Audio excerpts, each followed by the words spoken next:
David Waters has done this for so I many years. know he's so good, and that's Oh a my God, tough he's so choice. good. But he also sold his house right to the Historical Society. It was right behind the Historical Society. So they got this, isn't that great? Not far from Town Hall, actually, you know, down back there. So the Historical Society got some really great property and, you know, and he got a nice, you know, send off. And I do have a word about that. I just today got the newest real estate report. Yes. Oh my God. You know, it was 2 months ago, our homes were selling like an average of 1.36. Now it's an average of 1.55, 1,055,5 versus 1,136. Did you see that too? No, but I've seen, we've seen. It was just a couple months ago, January, it was 1 million on average, median, the median was 1.36. And today, I just got the report this afternoon, since I put it in my notes.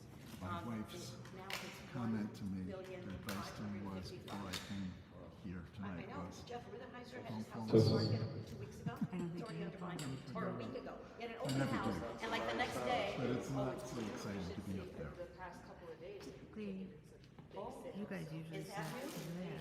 No, we've always been here. Well, see, that's good news. Don't Morning you remember Finance, the did year you hear that that? Stuart and I were kibitzing and Morning we were saying, Finance, Ross? Not Stuart. Stuart. On Sullivan, I moved those lake steppers. and I It thought it was- was Oh, actually, you know what? 4,000. all right, I'll give it a shot. Don't tell anybody. There you go. Yeah. Secrets safe That's with me. Steve Pierce will make that one. Can you hear me clearly? Testing, testing, It's great news. Yeah, the conveyance is way up. testing, testing. Of course, we still have the inventory. Well, we gotta be at, for No, Tony, that's we the get one. problem. That's why the price is so much. That's also why it stays. That sounds, that should do it, right? Yep, thank you very much, that's great. That's where it's at, and that's what I'm on. Sound is good. My new hobby. Tony, I'm gonna hang out over there just so it doesn't look like I'm presuming that I've already been elected moderator, okay? Whatever you want. I will be making that motion. Thank you. Okay. So, yeah, or you can back there. Sit back in the, But you're gonna give me angel wings and I'm gonna make Yes, it you're gonna. dramatic? Well, for Little Mermaid, we are flying, so Oh, so we're doing the ratings. No, Steve, you don't have to do that because David Waters always said. That's okay. Through the whole thing. David Waters said a long submission, they need to elect me. All right. I'm gonna hang out over here and I'll come up around. Hi, Ross. There's no way to get back up here, huh? Someone else will step up and do it.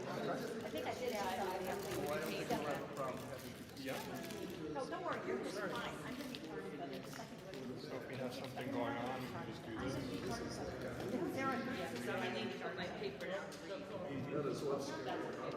Yeah, and we'll just open it up. Oh, and then they're done. You've got 3 minutes and then it's over. Well, you know, I'm waiting for general as long as I can close it. I'm here to deflect all of the criticism so that all comes to me and everybody else is safe. They could just, then, you know, just hide out, don't try, just take it off. That's what it's about. Let's hope it goes better. Bruce? or shorter. Yeah, oh yeah, exactly. Yeah, there's that too. Okay.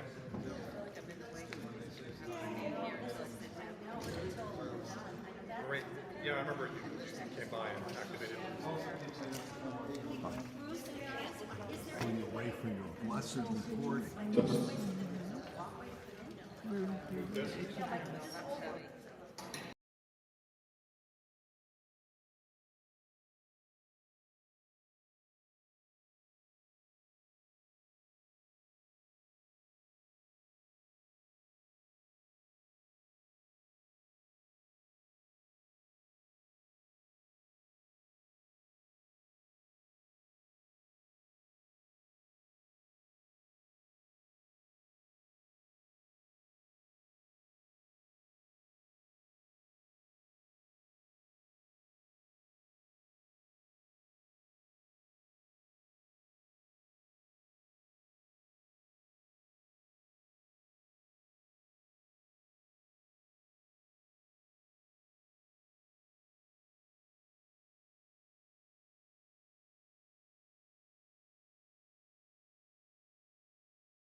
Hi everybody, this is Heather Borden-Hervé from Good Morning Wilton. How are you? And I'm here at the Clune Auditorium where in about 15 minutes or so the annual town meeting is going to start. And let me explain it to people who may not have heard what the town meeting is or haven't followed the news over the last 6 months or so. So Wilton has a town meeting form of government, which means basically everyone who is a registered voter in Wilton or owns property in Wilton is a member of the town meeting or the town legislature. And in the town meeting form of government, everybody gets one vote and they set the budget. Now you think, well, haven't the town officials been setting the budget?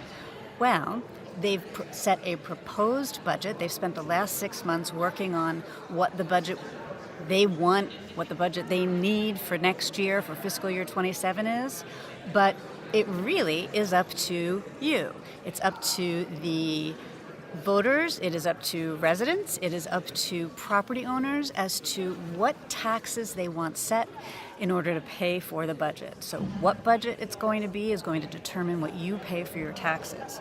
So what happens here tonight is that you will hear presentations from town officials, from First Selectman Tony Boucher. She will present the proposed budget for the Board of Selectmen, the town side of things. You will hear from Ruth DeLuca, the chair of the Board of Education, about what the proposed school budget is for fiscal year 27. You will also hear from the chair of the Board of Finance telling you what they have gone through in setting the mill rate, the proposed mill rate, and what have you. Then it's the turn for everybody here. Anyone who is present, who is a member of the town meeting and an eligible voter, can then start to comment and give their thoughts on what's been proposed by town officials. So you think that taxes are proposed to be too high? People will come up to the microphone and say so. People want to support the school budget and make sure that people vote yes to support the school budget. Then that is what people walk up to the microphone and say. So the town meeting, everybody has a chance to express their views on the budgets that have been proposed. And then after that feedback, once there is some agreement amongst the town meeting here, the meeting itself will come to a close. And then people will go to vote. So voting starts tonight after the end of the meeting. And voting also, if you're not here, continues on Saturday, this Saturday, May 9th, from 8 a.m. to 6 p.m. And people have 3 options. You can vote yes, I approve the budget as passed at the town meeting. No, I don't approve of the budget because it's too high. Or no, I don't approve of the budget because it's too low. So what happens is, after that, it's a little complicated. If 15% of the eligible voters don't show up, if we don't hit that threshold, the budget will automatically pass. If we do make the 15% threshold, then what happens is the yeses and nos, the majority has it, but they will add the yes too high and they will add the no too high and no too low together.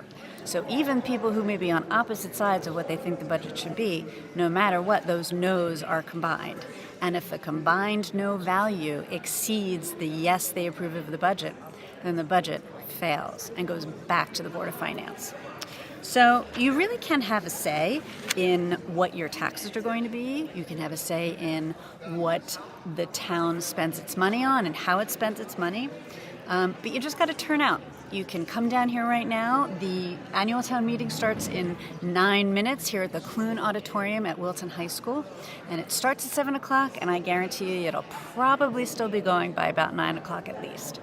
And if you can't come here, watch our coverage, read our coverage, watch the recording, or watch this live as you're going to do tonight. And then make sure you turn out to vote on Saturday. No matter what you're doing, it's a long day, 8 a.m. to 6 p.m. If you've got soccer, if you've got lacrosse, if you've got errands, if you've got other things to do, you got to make time to get here to cast your vote because you have the say as to what you are going to pay in taxes. If you need more information on how we have gone through this whole process, how the town officials have calculated things, how they've negotiated, why they want certain things in the budget, read our coverage. We have covered this top to bottom every day, every meeting. Good Morning Wilton has been there. The other thing that you do need to know, the other questions on the ballot are about our capital spending, what we are going to ask to bond for, to pay. There are 9 things on the list of projects that the town officials are proposing that we bond. Basically, it's about $12.5 million that they are going to ask for town electors to pay for over the next several years as they bond. It ranges from everything from road paving to new pickleball courts to renovating the yellow house at Ambler Farm. Lots of things that have been debated over the last several months. But again, you gotta come vote if you wanna have a say. So I'm gonna turn this camera around. We are gonna start in about 7 minutes. Stay tuned for the live stream of the annual town meeting for fiscal year 2027. Starts at 7 o'clock, and Good Morning Wilton will have everything for you. Thanks so much, and stay tuned. Thank you, that was very good. It's a funny vote. If you vote no or yes. 1 sec, hang on 1 sec. That's okay.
Wilton is a charming, welcoming residential and dynamic business community located in the heart of Fairfield County, Connecticut.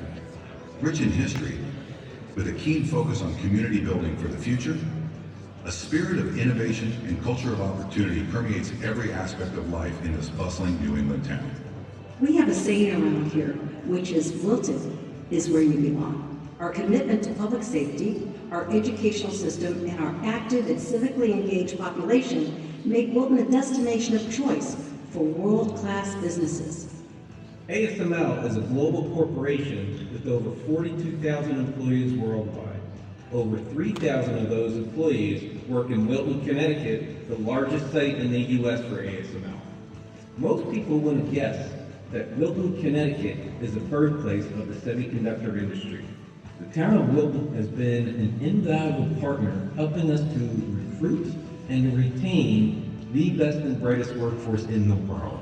Everywhere I go in town, I run into families and parents tell me they moved here because of the schools. U.S. News and the World Report ranked our high school among the very top 1% in our country, and our middle school was recently ranked number 4 in Connecticut.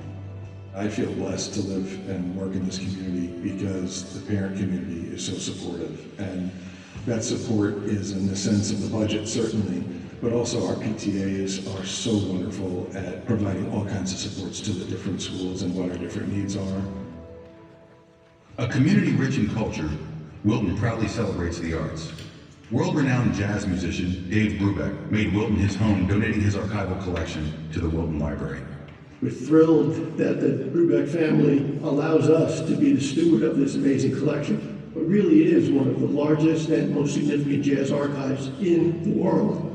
My parents would be so thrilled to know how this all came out. It's really a reflection of our respect for the town of Wilton and its respect for us, and it's all come together, keeping the music alive and the information available for people who want to dive in and find out more about my parents' remarkable life.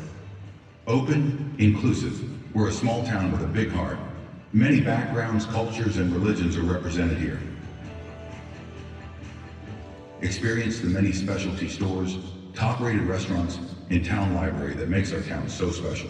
We love Wilton because it is a super supportive town. Our family's been in business in Wilton for 45 years. Our business has been in Wilton for 104 years. It survived world wars and pandemics, and the town was always there to support the business through the years. We spread Rise as a pop-up during COVID, and Wilton and all of its residents supported us with such vigor that we just realized that there was nowhere else to set up a permanent shop than Wilton. We've just seen an incredible sense of community here in Wilton. The town just rallies around its people. It's incredible. They've been super supportive of us through every step and every phase of this business, and they show up day after day, rain, sleet, snow. It's incredible. A few miles from town center are two of Wilton's main attractions: the Norwalk River Valley Trail for hikers, joggers, and walkers of all ages, and Ambler Farm, a working farm that offers seasonal activities, educational programming, and sustainable farming. Ambler Farm, it's beautiful, it's scenic, and there's always a little something for everybody. It's not just about the land, it's about the connections that people make. Whether you're a camper and you're making a new friend, or whether you're a retired individual who wants to just get their hands dirty or make a friend volunteering. In 2024, ASML started a multi-year partnership with our friends at Ambler Farm. The partnership is designed to help revitalize their educational garden space, their outdoor classrooms, and to provide access for Title I schools throughout Fairfield County to come here to Wilton for field trips at Ambler Farm. Whether you're leaving the city for a more spacious, friendly family-first environment, or looking for the top-rated educational system, Wilton is a town where everyone can be themselves. It's a town where you feel connected to the community, to your neighbors, and to nature. It's a town where families are fulfilled and lives are enriched. Wilton, where you belong. Wilton, where you belong. Wilton, where you belong.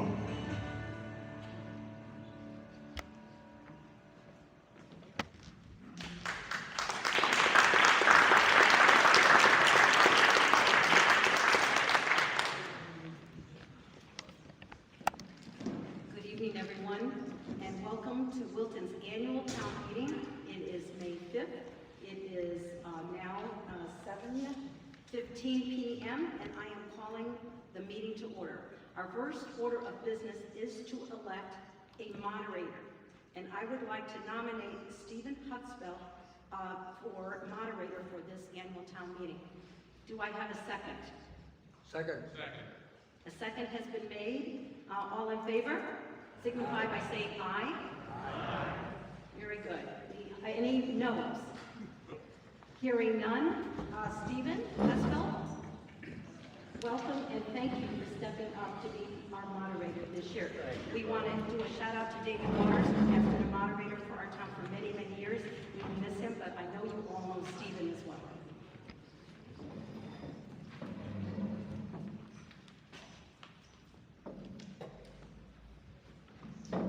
It's an honor to be your moderator. I have not moderated a town meeting in 30 years, and I step into giant shoes. David Waters, Scott Lawrence, they all had great meetings. However, behind me I have a lot of support, so if I screw something up, I know they're going to step in and get me back on course, okay?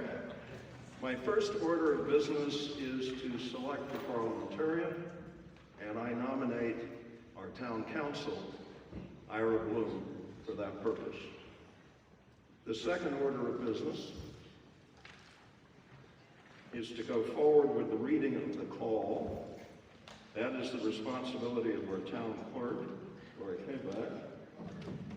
And Lori, if you'll come up, and then right after that, Ira Bloom, as our parliamentarian, will come up and take us through the procedures for tonight's evening.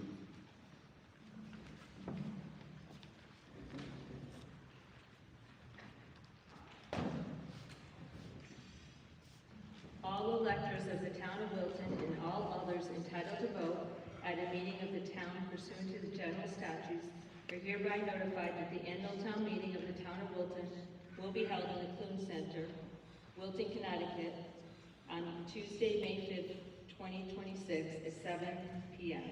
to consider and act upon the following matters. 1. The annual budget and tax levy for the town of Wilton set forth below and submitted by the Board of Finance for the fiscal year commencing July 1st, 2026, and to make specific appropriations as are advisable and authorized by law. Upon motions duly made and adopted by unanimous vote on April 6th, the following have been endorsed by the Board of Selectmen. 1. Resolution appropriating $2 million for the road restoration, approximately 7 miles, and authorizing the issuance of 2 million bonds of the town to meet said appropriation be approved. 2. Resolution appropriating $570,000 for bridges, Kent Road Bridge rehabilitation, and authorizing the issuance of $570,000 bonds of the town to meet said appropriation be approved. 3. Resolution appropriating $1,367,749 for the renovation of Ambler Farm Yellow House, and authorizing the issuance of $1,367,749 bonds of the town to meet said appropriation be approved. 4. Resolution appropriating $2,900,000 for the Board of Education district roof replacement, partial roof replacement of Cider Mill School, and authorizing the issuance of $2,900,000 bonds of the town to meet said appropriation be approved. 5. Resolution appropriating $955,030 for the Board Education Cider Mill School sidewalk doors, windows, and authorizing the issuance of $955,030 bonds of the town to meet said appropriation be approved. 6. Resolution appropriating $2,701,268 for the Board of Education Cider Mill School exterior envelope renovation, and authorizing the issuance of $2,701,268 bonds of the town to meet said appropriation be approved. 7. Resolution appropriating $265,500 for drainage and pavement of the parking lot adjacent to Guy White and Field, and authorizing the issuance of $265,500 bonds of the town to meet said appropriation be approved.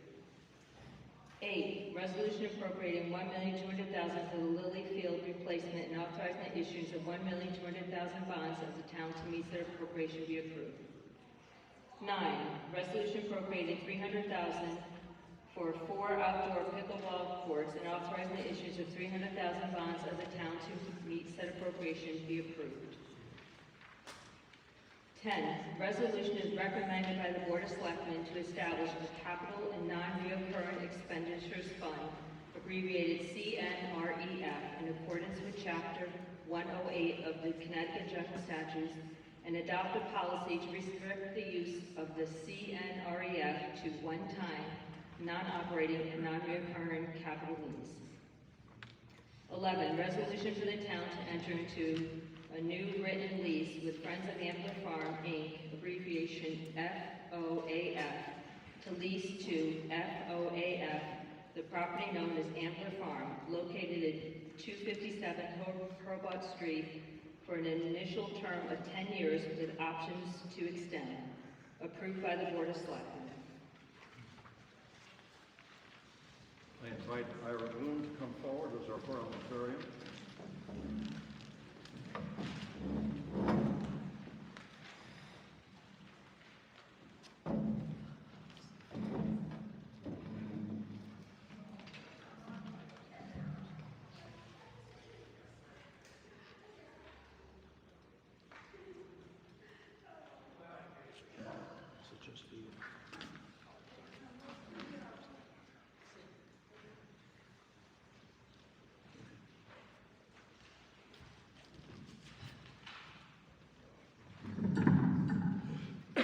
Good evening, everybody. I'm Ira Clune, Town Council. I'm going to propose 4 rules that we will adopt that will form the basis for how we will run the meeting tonight, and I'll ask for your vote on the 4 rules. The first rule is that we adopt Robert's rules. These are Robert's rules.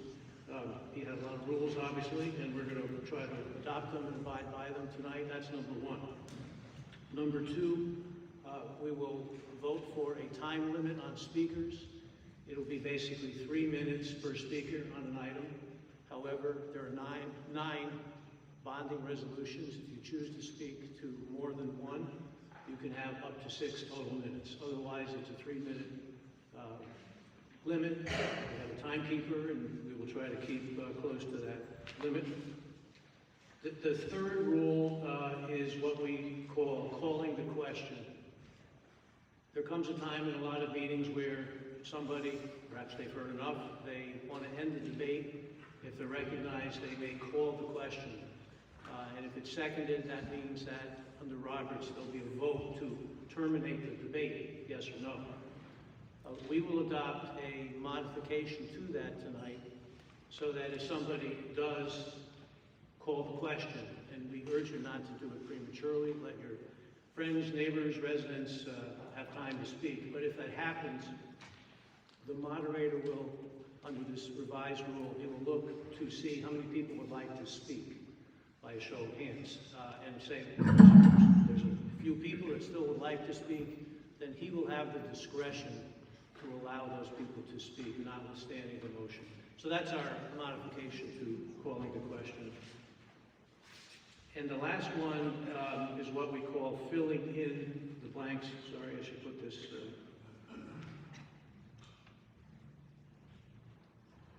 The last one we call filling in the blanks. And what that means basically is that if somebody makes a motion to reduce a line item in the Board of Selectmen budget, and keep in mind that you can reduce lines in the board, you can move to reduce lines in the Board of Selectmen budget.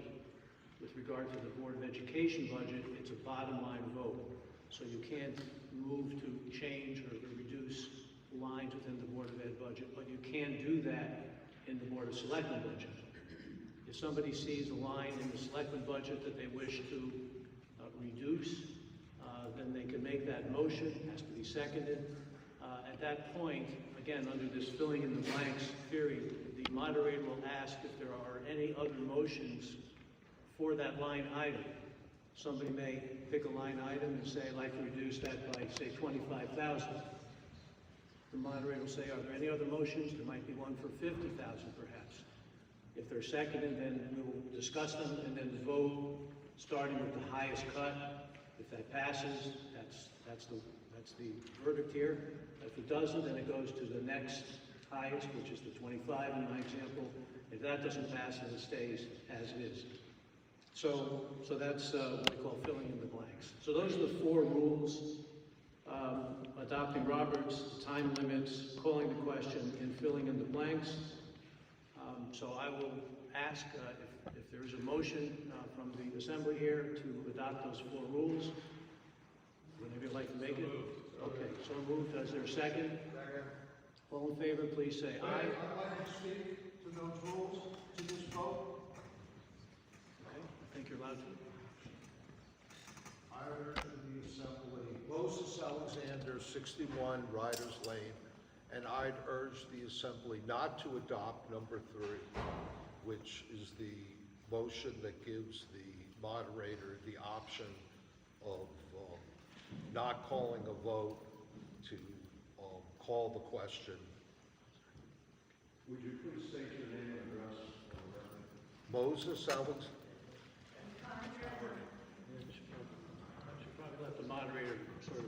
Moses Alexander, 61 Riders Lane, and I'd urge the assembly not to adopt rule number 3, which gives the moderator the option of deferring calling the question.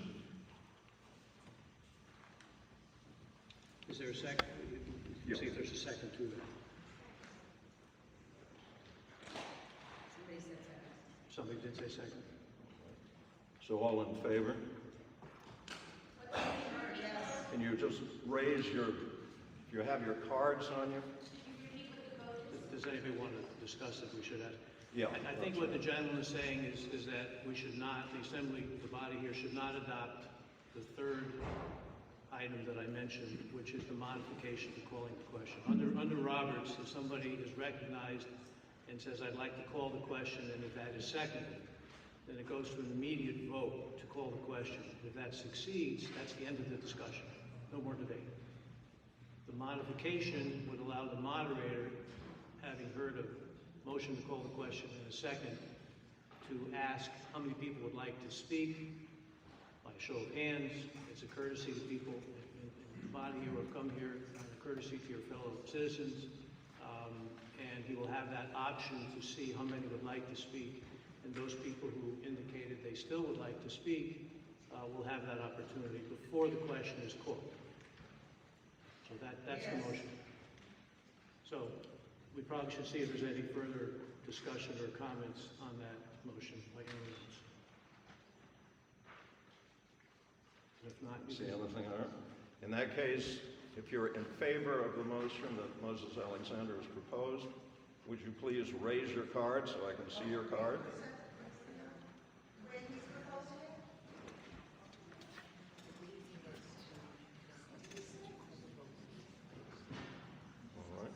Can you repeat what we're voting on? want me to try? All right, I think you better do it. The gentleman has a motion and it's been seconded to not have this modification. So if you vote yes to support his motion, then it'll revert back to the standard Roberts rule. If somebody calls the question, it then goes to an immediate vote to call the question. If you support that and don't want to have the modification to allow the moderator to see who would like to speak afterwards, if you want to support the motion that the gentleman just made, then you would vote yes. If you do not support that and want the modification that I propose, which we've adopted, frankly, as long as I've been here, then you would vote no. Based on that explanation, does anybody now want to make a comment?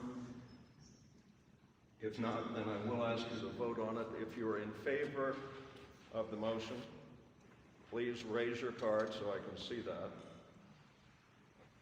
Right. If you're opposed to the motion, please raise your card for that. I'd say it's overwhelming. The motion is voted down. So the procedure that our parliamentarian laid out will be followed. Okay, I don't think we voted on all four.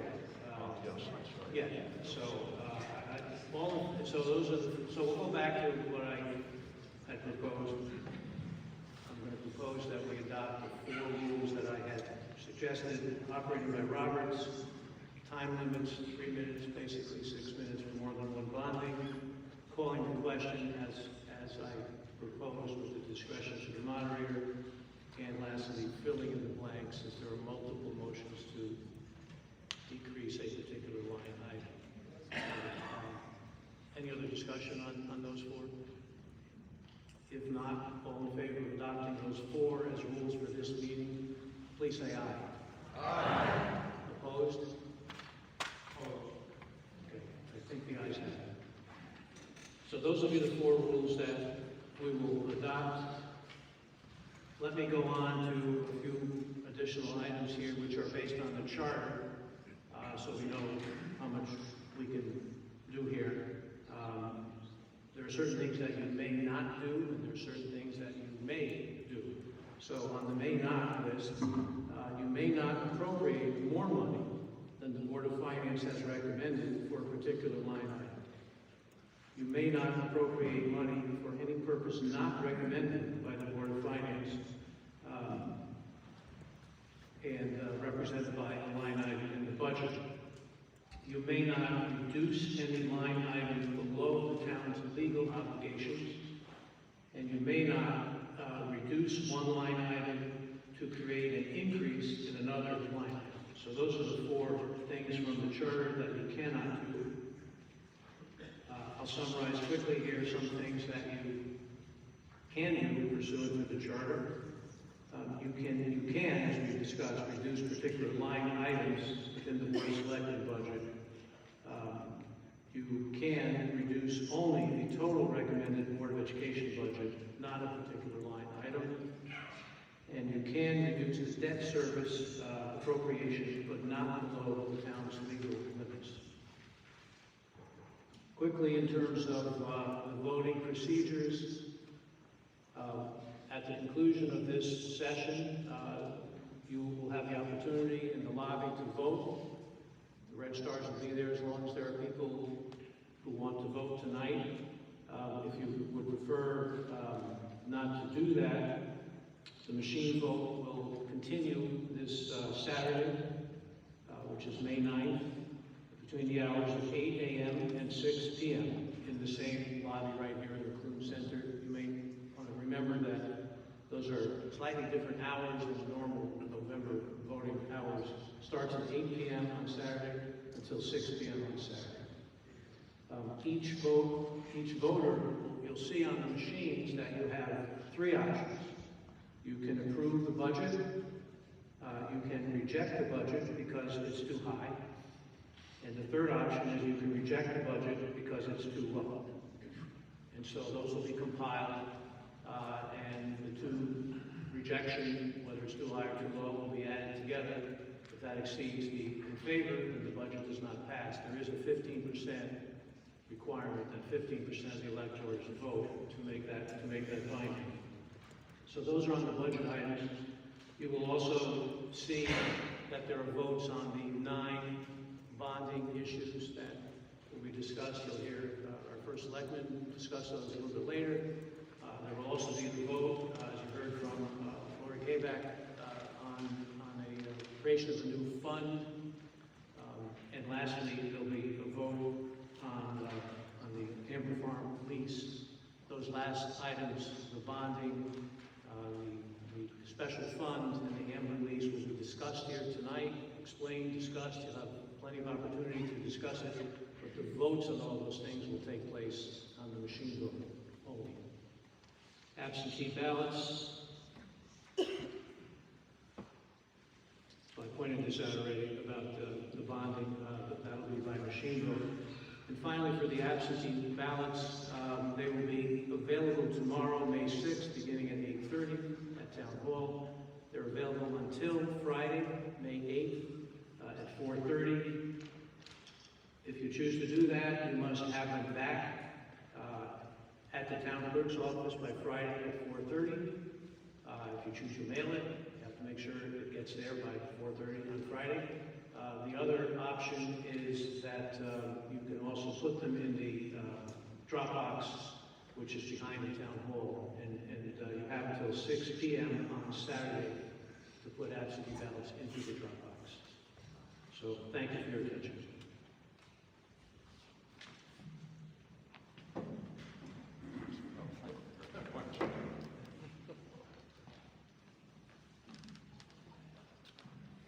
The next item on the agenda is moderator comments.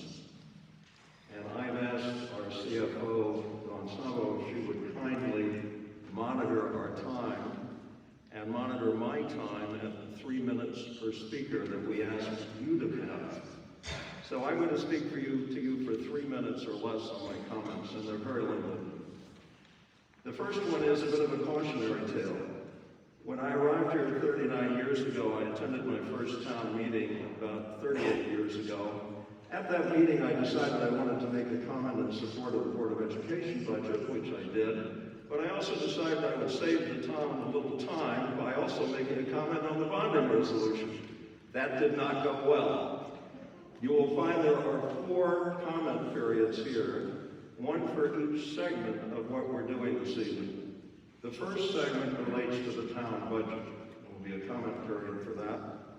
The second relates to bonding, the 9 specific bonding resolutions that were read to you. The third relates to the one specific resolution that deals with various capital matters, capital funding. And the fourth period will be with respect to the proposed Amler Farm lease. So that's the layout.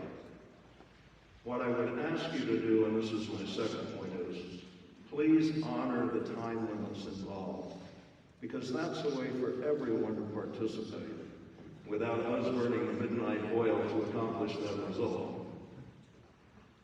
My third point is this. We in Wilton have what is sometimes called a direct democracy. What that means is that we as residents vote on things directly.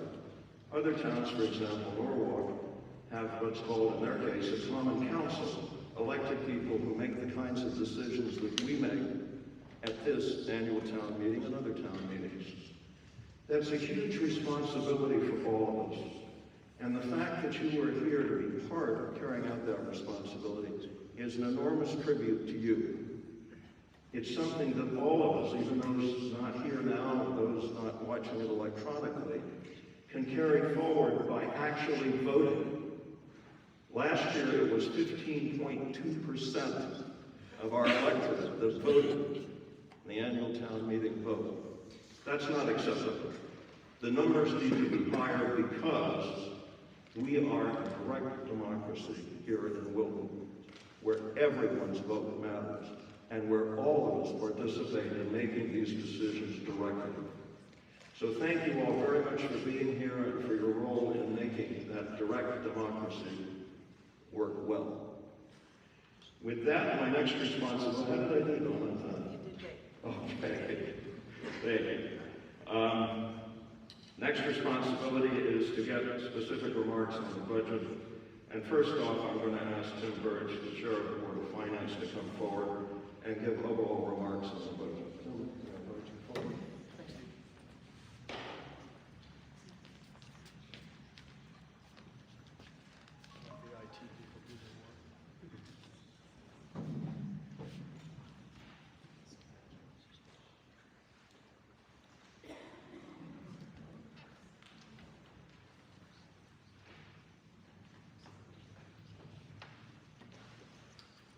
Good evening. My name is Tim Burge. I'm Chair of the Board of Finance. Thank you for all coming tonight. I'd like to introduce the other Board of Finance members who are here tonight. Rudy Escalante, our Vice Chair, Prasad Ayer, Eric Fadwick, Kim Healy, Kari Roberts, who unfortunately couldn't attend tonight. A few remarks in advance of going through some of the highlights of the budget. Dating back to last fall, the previously constituted Board of Finance passed a guideline of 3.6% growth for this year's budgets. This was grounded in the view that at this level we could hold the property tax increase to 3% or less. The newly constituted Board of Finance voted to support that guidance earlier this year. The Board of Education came in with a budget meeting guidance as they had done the previous year. The Board of Selectmen asked us to revise the fiscal year 26 budget by allocating $312,000 from the reserve to capital expense. With this change, the Board of Selectmen budget came in at 4.42% increase. I've lived in this town for over 30 years, and usually such a budget increase would have meant a larger tax increase. The town benefited last year for a much larger increase in the grand list than we had anticipated. This is in large measure due to much of the housing developments in town. The result is that even with the Board of Selectmen budget at this level above guidance, as a town, we're absorbing the costs, putting away additional monies into the reserve for the non-recurring capital infrastructure fund that you'll be voting on later this evening, and to establish an annual increase for the taxes of below 3% at 2.7%. As many of you know, if not most of you, this has been a challenging year in which to put together the budgets for the next fiscal year. We're 10 months into the fiscal year, but our financial statements and audit for the last fiscal year of 25 are not yet completed. We worked with imperfect information. At times during this process, I was a little uncertain we were going to come to an agreement on the budgets. Through a lot of hard work on the part of both the Board of Finance, the Board of Selectmen, and the Finance Department in town, and a lot of meetings, we were able to reach a point where we provided comments and revisions to the Board of Selectmen budget, and we arrived at a budget that you'll hear about tonight. So tonight, I'm going to go through the highlights of the budget in this PowerPoint, and I'll try to keep the slides up for a little while after I make my comments so we can digest what's on. As stated previously, the Board of Education's budget came in at guidance of 3.6%, an increase of just under $3.5 million for a total budget of $100.46 million.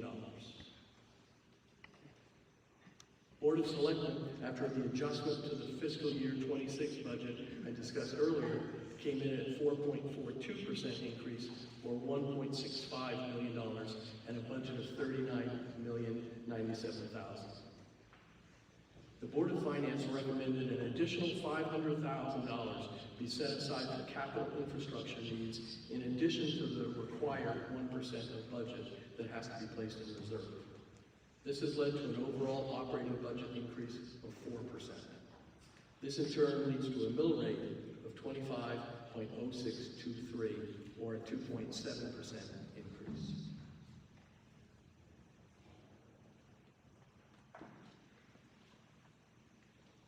This slide shows in more detail the various components of the budget and the relationship with last year's budget. Of note, the reserves increased over 31%, and this is due to the increase in the 1% mandatory reserve, plus the additional $500,000 that the Board of Finance has recommended to set aside for infrastructure capital needs. Historically, our realization of the grand list has averaged around 99.3%. Given some of the substantial increases at some properties and the ongoing appeals that are taking place, the Board of Finance recommended a more conservative approach of 98.6%.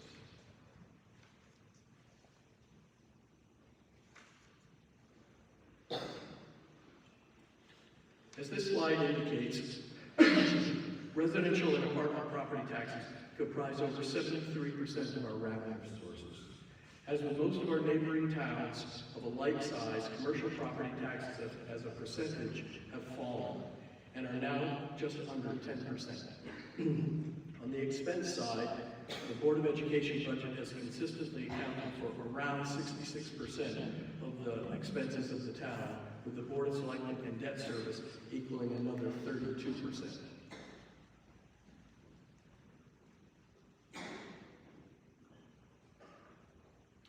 We have an increase in operating costs of $5,866,000. Of this amount, just under 80% is attributed to the Board of Education expenses and just over 28% to the Board of Selectmen increases. What is paying for this increase? Over 63% is paid as a result of the mill rate change. Over 27% is paid as a result of the increase in the grand list growth that I discussed earlier. Without the grand list growth, and assuming the same budgets, the tax increase for the town with these budgets would have been materially higher.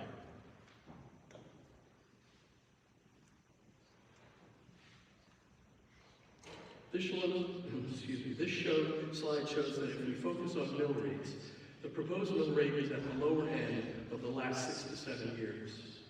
Albeit in fiscal year 25, which is the lowest shown here, our revaluation year, the mill rate is materially lower as a result of the revaluation.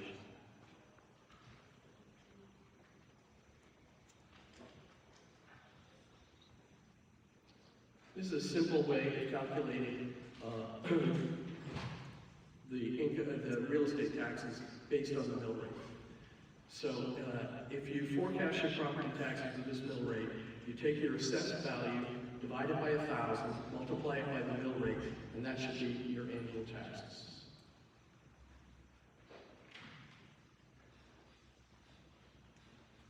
One last slide to graphically illustrate the increase in operating budget of 4%, increasing funds from the mill rate and the comparative mill rate, and the relationship between the mill rate, variance, and the operating budget.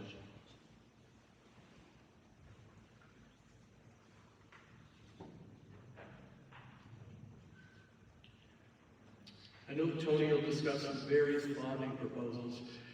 The Board of Finance has the duty to either endorse or not endorse or pass on the bonding issues. The Board of Finance endorsed all of the bonding proposals with a vote of 5 in favor and 1 abstention, with the exception of the Yellow House at Amber, that was 4 in favor and 2 abstentions, and the Lily Turf Field bonding proposal, where the votes were split and the Board of Finance offers no opinion. Thank you for your time.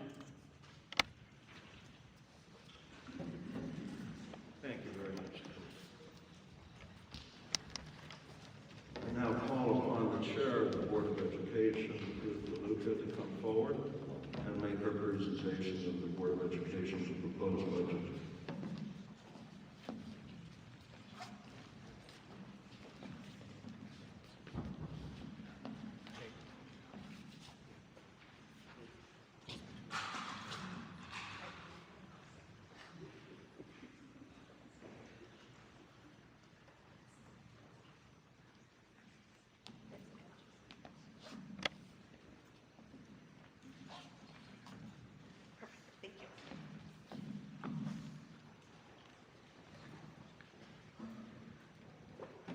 Good evening.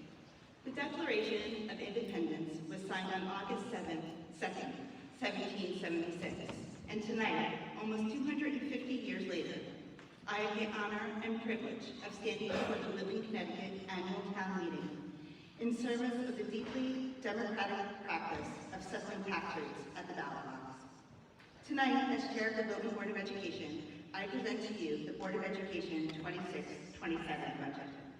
The budget before you stands on the long tradition of that fateful August day, as the signers held deep convictions on the vital link between an educated citizenry and the survival of free people. In the words of John Adams, the whole people must take upon themselves the education of the whole people, and must be willing to bear the expense of it. The budget before you tonight has received unanimous support from the Board of Education and the Board of Finance, and also meets the Board of Finance guidance of a 3.6% year-over-year increase. I'd like to acknowledge and thank Superintendent Smith and his entire team for their hard work and dedication to education, our kids, and building the budget. A special thank you to CFO Layla Rodinas and Marianne Salvato in the BOE Business Office, and to Lucille Denovia for their countless hours of work behind the numbers and this presentation. I'd like to recognize and thank my fellow board members members, Nicola Davis, Lori Bufano, Pam Ely, Patrick Pearson, and Mark Shaner, for their time and dedication to Wilton's commitment to public education in service of a better world. I'd also like to recognize and thank the members of the previous and current Board of Finance for their continued partnership and collaboration. We affectionately call January to May budget season. In truth, it's always budget season. The budget lives and operates in the background of every choice and decision made in support of our mission and values. Over the last several years, with better forecasting, data, and organization processes, including guidance, we have stabilized the budget process, enabling the focus to be on the quiet and incremental work of continuous improvement, which yields tremendous returns on our education investments. Last spring, initial year-over-year estimates placed the budget at about 5.9%. Leading into this fall's guidance process, after looking at the primary budget drivers of salaries and benefits and other fixed costs, including a new teachers' union contract and upcoming bargaining unit negotiations, the district estimated a year-over-year budget increase of 4.1%. After much discussion and collaboration, the Board of Finance set guidance at 3.6%. The district and the board set out to meet guidance, with the understanding that if a budget beyond guidance was necessary, we would be prepared to make our case. Tonight, the Board of Education presents a unanimously adopted and on-guidance budget of 3.6%. On January 8th, Dr. Smith proposed the guidance budget to the Board of Education. On February 26th, the Board of Education unanimously adopted Dr. Smith's proposal for a Board of Education budget. On March 31st, the Board of Finance unanimously adopted the Board of Education budget before you tonight. This budget is transparent. Every dollar is accounted for. This budget is also carefully considered.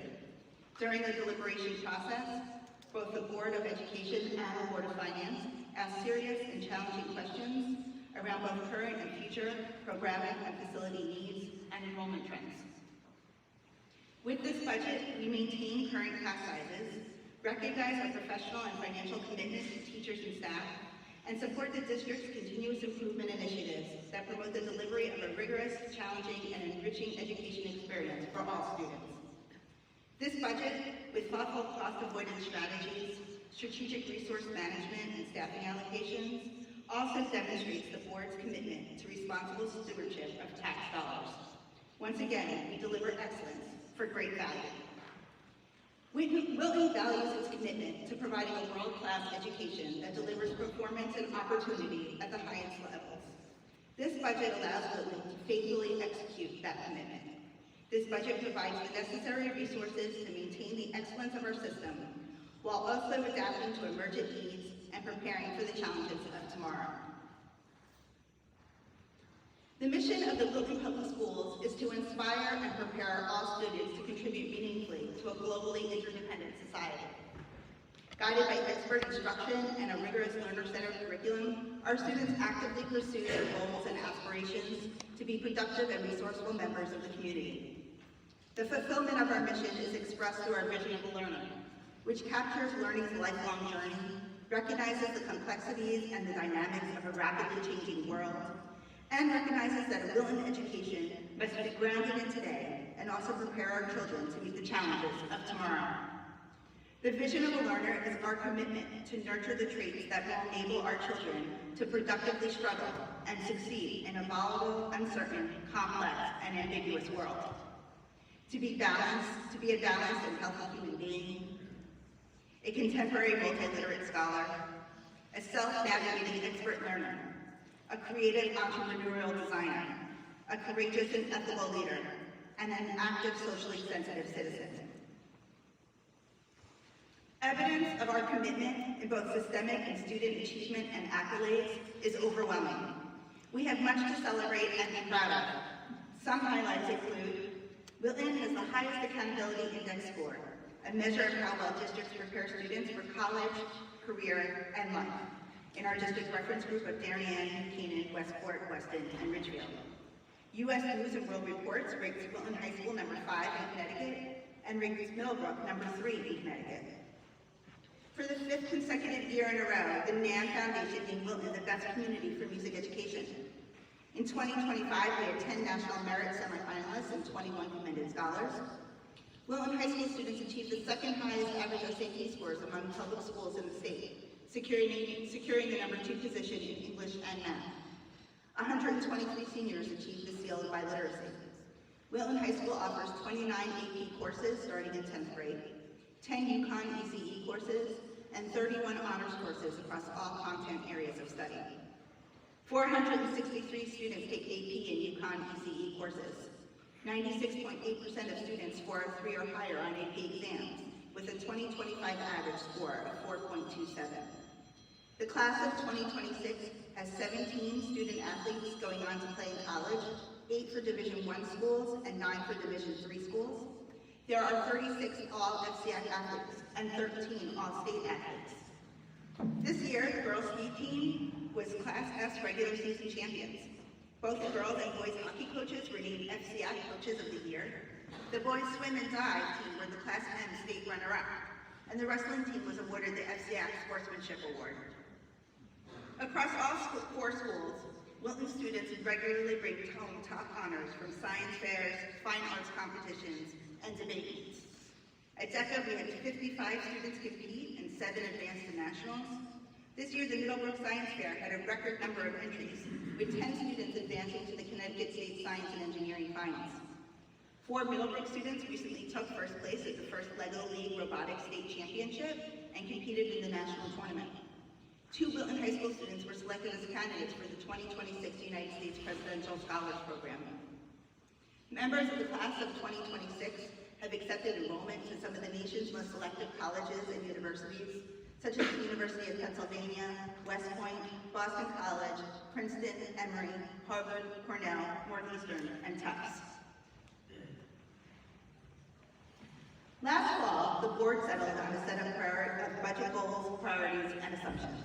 Like in years past, this year's goals and priorities include raising student achievement, narrowing the achievement gap, and strengthening community wellness and belonging, maintaining current class size and current mental health setting, maintaining our commitment to professional learning and curriculum development, and supporting the continued implementation of the vision of the learner. Goals and priorities also include supporting our commitment to thinking classrooms by strengthening instructional task design, addressing special education cost increases, maintaining a robust and digital infrastructure and supporting the facilities improvement plan, and continued development of a rigorous academic opportunities, including new course proposals such as UConn ECE Personal Financial Literacy, Speculative Fiction, Page to Stage, Theater as Literature, and audio podcasting too. Assumptions built into this budget include compliance with federal and state legal mandates, honoring collective bargaining agreements. Teacher projected salaries will increase on average of 4 to 4.5%. Administrator salaries will increase by 3%. Custodial salaries and secretarial and paraprofessional salaries are still to be determined with ongoing negotiations. Utilities will increase by an average of 4.5%. Medical insurance costs will increase by about 6%. Restructuring in-district transportation costs will decrease overall expenditure by approximately 0.3%.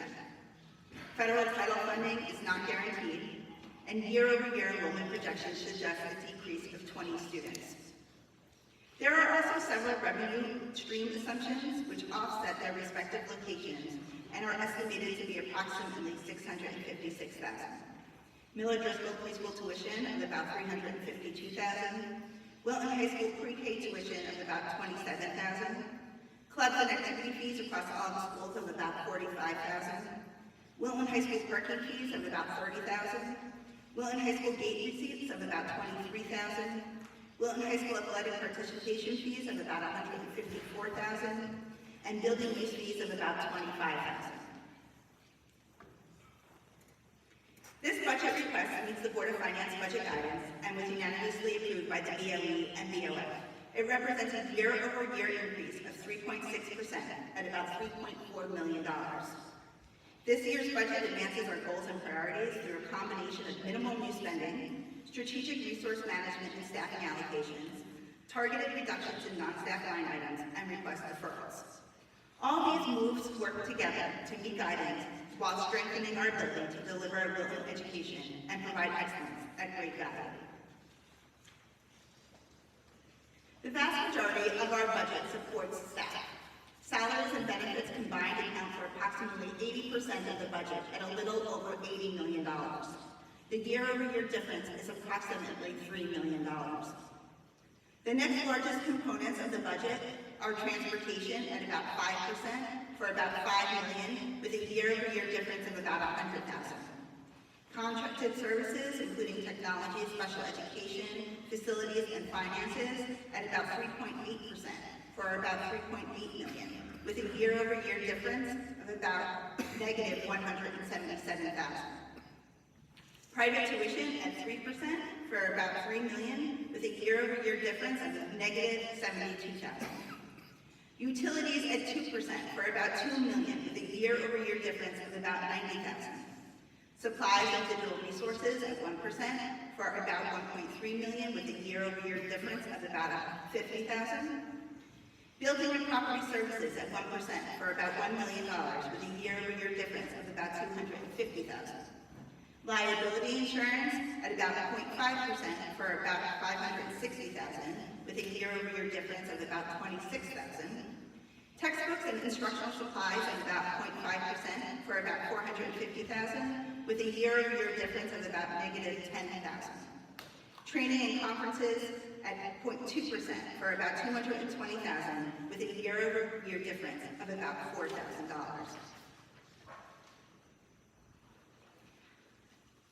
Costs associated with staffing and programming changes include, at Wilton High School, the addition of a boys varsity volleyball program for about $41,000, a 0.10 FTE family and consumer science paraprofessional who will assist with the Wilton High School preschool program for about $5,000, and at Miller Driscoll, a 1.0 FTE paraprofessional for $82,000, and a 0.3 FTE for a social worker moving fully off grant for about $30,000. At the district level, to fully advance our curriculum commitments to math and the humanities across the K-12 landscape, we will transition the math and humanities curriculum coordinator positions from the WEA Teachers Bargaining Unit to the WASA Administrators Bargaining Unit. The positions will now be 12 months and include supervisory responsibilities for about $79,000, and a 0.6 FTE payroll assistant for about $66,000 to conclude the restructuring of the finance department. The budget provides for the following budget-neutral strategic staffing allocations. A 1.0 FTE humanities coach at Miller Driscoll. This allocation from Cider Mill is a carryover for 2026 and supports implementation of the new reading curriculum. Wilton High School will reassign a teaching position to a dean position. A dean of student life trained in restorative practices and positive school climate will help our students learn from experience and develop effective social and behavioral skills. This position will support our vision of the learner by emphasizing student growth, well-being, and healthy integration into society.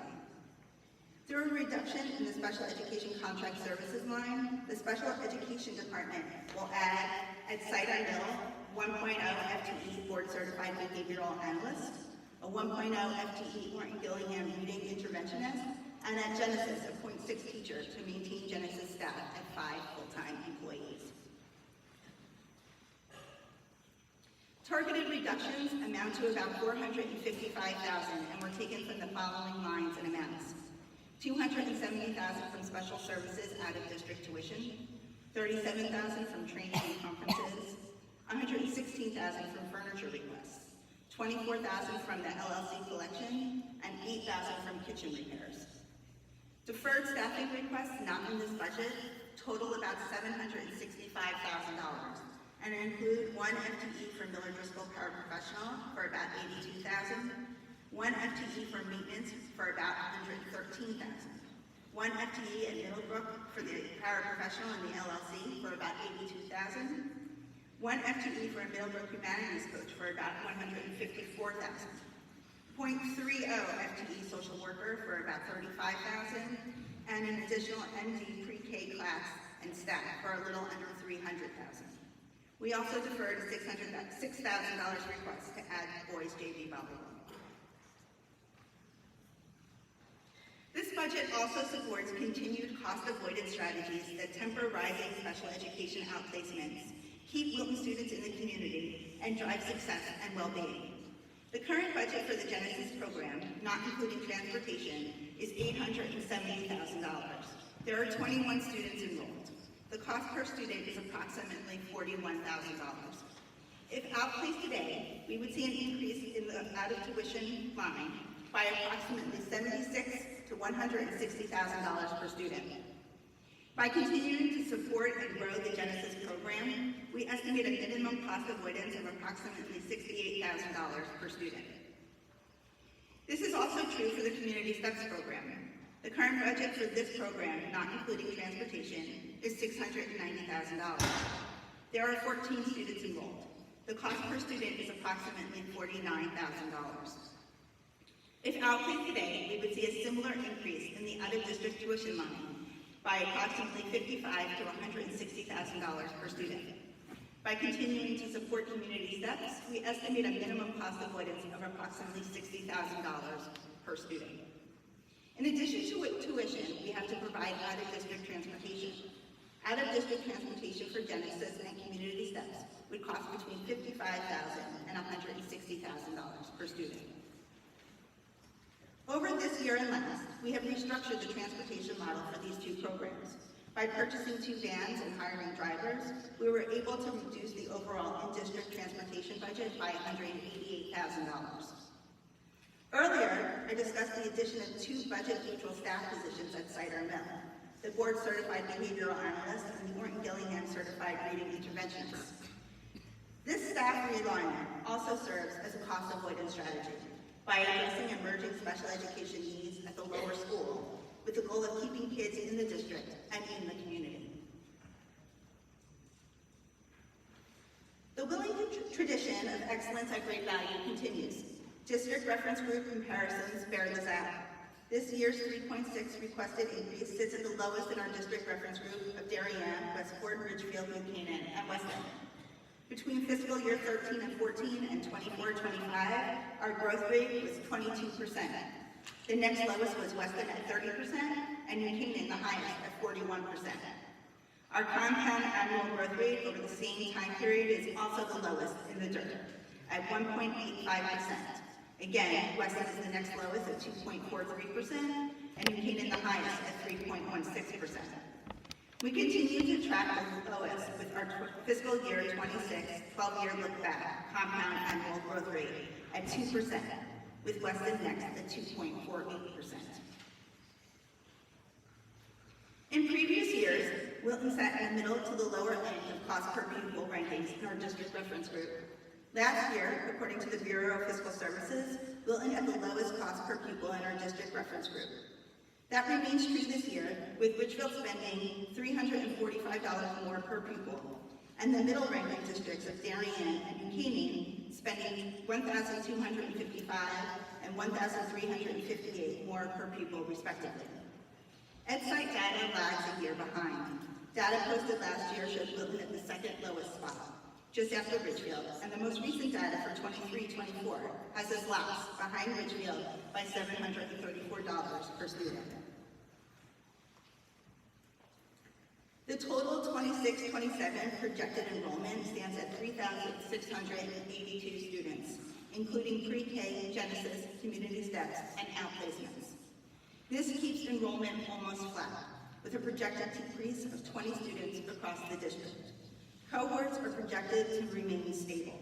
Enrollment shifts are projected with increases at Miller Driscoll, Cider Mill, and Middlebrook, and a decrease at the high school. There has been lots of talk this budget cycle about school facilities needs, financing, including bonding, and management capacity. Projects of the size and scale that are anticipated to take our end-of-life school infrastructure systems into the next 30 years require thoughtful planning, management, and expertise. Tonight, for the town's consideration and approval, are 4 bond authorization requests that advance our school infrastructure improvement needs in a thoughtful and deliberate manner. $2.9 million to advance the yearly cycle of building roof replacement across all school buildings. This authorization targets approximately 15,000 square feet of roof at Cider Mill, including replacing a skylight and HVAC units. Also at Cider Mill, $2.7 million for exterior building envelope restoration and $955,000 for exterior windows and doors. Lastly, $265,000 is proposed at Wilton High School for drainage, sidewalk repairs, and reclaiming and paving 56,000 square feet of parking across from Guy Whitman Field. These 4 bonding authorizations requests were ranked 1 through 3 and 7 out of the 14 potential projects before the Wilton Capital Planning Committee, and were unanimously endorsed by the Board of Education. We ask tonight for the town's support. A budget built and well-managed keeps our education enterprise stable, enabling the quiet and demanding work of continuous improvement. Before you tonight is a budget built right and well-managed. On guidance and unanimously approved by both the Board of Education and the Board of Finance, this budget holds the district steady, keeps it ready, and moves it forward, making our mission for a better world both a reality and a dream.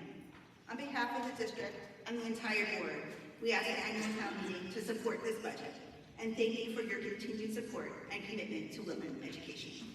Thank you.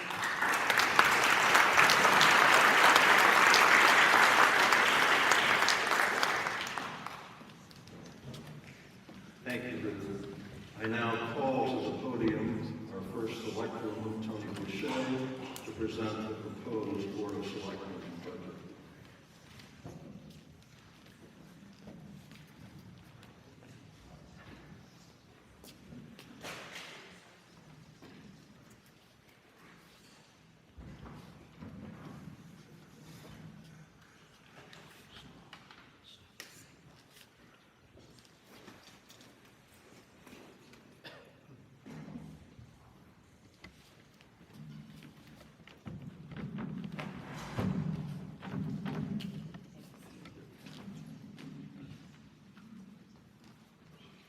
Good evening, everyone.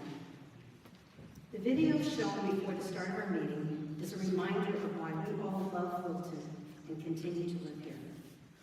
Most people may not realize that 90% of your town government functions with uncompensated volunteers. They're the foundation of our democracy.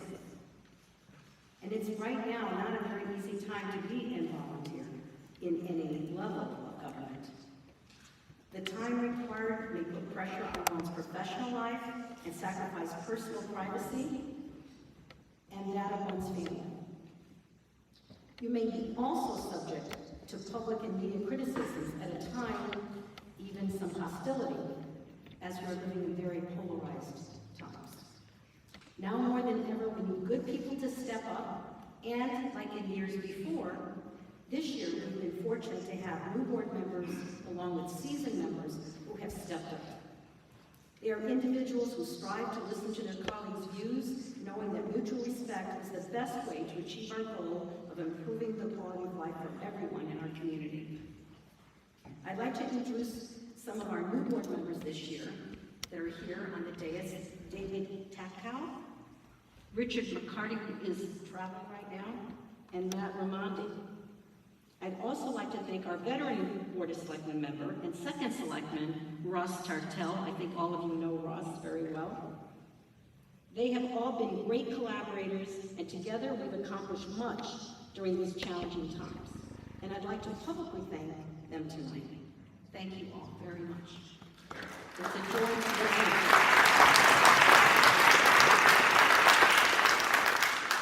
I'd also like to introduce you to someone very new and very much needed in our community, our own CFO, Dawn Marie Sabo. We know that there are concerns about Wilton's new financial system that was not implemented correctly last year. This has not been easy to fix, and it's taken time and hard work. But the town's finances are strong, our costs are on budget, and we are making steady progress every single day. Dawn Sabo has jumped right into the middle of the budget process under these very challenging circumstances to deftly manage Wilton's finances. And thank you, Dawn, for the good work that you're continuing to do. We so appreciate you being here.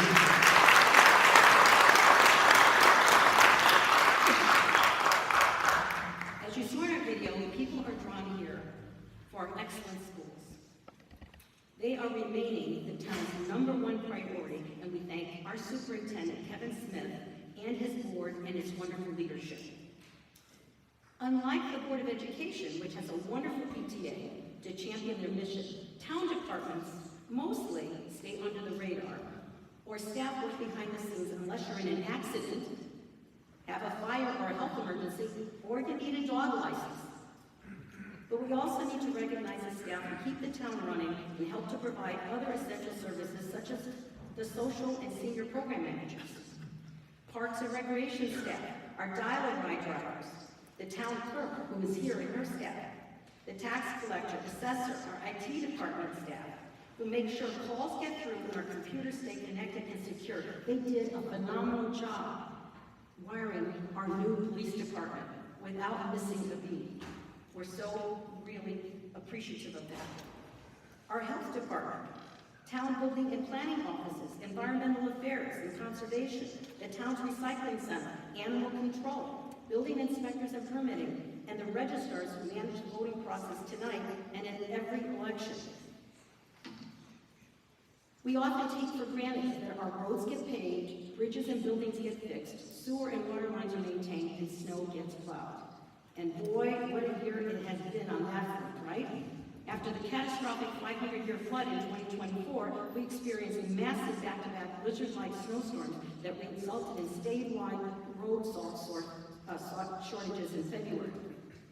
I saw it firsthand being there at Town Hall, the exhausting around-the-clock responses by our emergency management teams and town crews, both at the DPW and, believe it or not, Parks and Recreation too, had their plows out, and it was nothing short of amazing. These difficult jobs, often hidden from public view, deserve the town's gratitude. Which leads me to, what is the mission of our town? People ask me that all the time. Wilton is a growing Connecticut community grounded in education, fiscal responsibility, and public service. We are committed to preserving our rich colonial history, nationally recognized schools, and the architectural character that defines our town, while making strategic investments in infrastructure and amenities that support residents of all ages and a vibrant business community. Through thoughtful planning, high-quality public services, and disciplined stewardship of public resources, Wilton will continue to preserve and strengthen its historic character, open spaces, and long-term fiscal stability for generations to come. What are our goals? Well, of course, number one for any government is to safeguard your safety, public safety, and prioritize emergency management. Our other goals are strengthen fiscal and operational stewardship to ensure services and infrastructure keep pace with growth. Remember, our budgets, they're not about making money. It's about having the funds to provide the services back to the community that they need.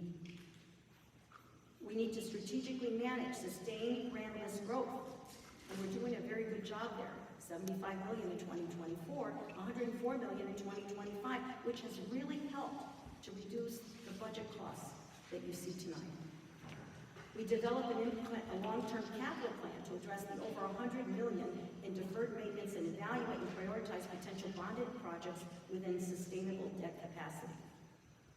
We preserve Wilton's historic appeal, architectural integrity, and open space essential to all planning and investment decisions. And we ensure growth enhances, not diminishes, the quality of life and defining the characteristics of our community. So how do we meet these goals? In public safety, we're modernizing technology and infrastructure to ensure first responders are fully staffed, trained, and equipped for rapid emergency response. Look at that new police station that was just built. Efficient services, develop high-quality municipal operations through accountable, cost-effective practices, and modernize customer service, and we're working on that very hard. I feel that we've been a little behind in that front. Fiscal stewardship, something very difficult as we've learned this year, to try to maintain disciplined budgets and oversight, which has been difficult, but we're doing a much better job now to protect taxpayer investments and ensure long-term infrastructure sustainability. We need to manage growth by proactively scale staffing and infrastructure to meet the demands of a growing population and development, as you'll see from our grand list growth, how this is happening in such a rapid pace in these last few years here in Wilton. And to protect our quality of life through historic preservation and open space while enhancing local amenities and social services. A number of these things will be on your bonding list, as you'll see. And the most important that I think Wilton is known for is inclusion and communication, fostering respectful, inclusive community through transparent, regular communication with all residents. We try to do that every month with a very in-depth newsletter to all, but more importantly, to give the community to speak to everyone. And it is hard these days. As I said, we're such a polarized society, it seems. But we work every day to try to do that. Here's some great highlights. We've already heard from our wonderful Chairman of the Board of Education that we have and continue to maintain top-level schools. 4th best in Connecticut, 7th in Niche's best places to raise a family in the 2026 rating, just this year. We continue to have a AAA bond rating, strong economy with low unemployment rate. We're at 3.8% in Connecticut versus the 4+ in the rest of the state. And that rating is based on voter support for budgets like you have, at least in the last couple of years. It's been overwhelmingly in the high 70%. Strong financials, over 100, much more over 100, pension funding, strong real estate market, and a strong employee base. And we are home to, of course, one of the most advanced manufacturing companies in the world that continues to grow, and it is part of the discussion when we meet with Moody's and when we discuss our rating. The value of residential properties is up 60% in the last 5 years, and it continues to be strong, as I'll show you later in this slide. And we have these wonderful amenities, the North River Valley Trail, Trackside Teen Center, the library, the Brubeck Collection, Ambler Farm. So these are all favorite destinations, a wonderful YMCA, as you saw in the video. Some of the things that we have accomplished this year is the incredible winter response, these back-to-back storms that we talked about were handled so efficiently, and also with the cooperation of all the departments of the town. That new police headquarters, I hope you were there, we had over 100 people to walk through the building. It is really a wonderful achievement. We have staffing that has increased in our police department.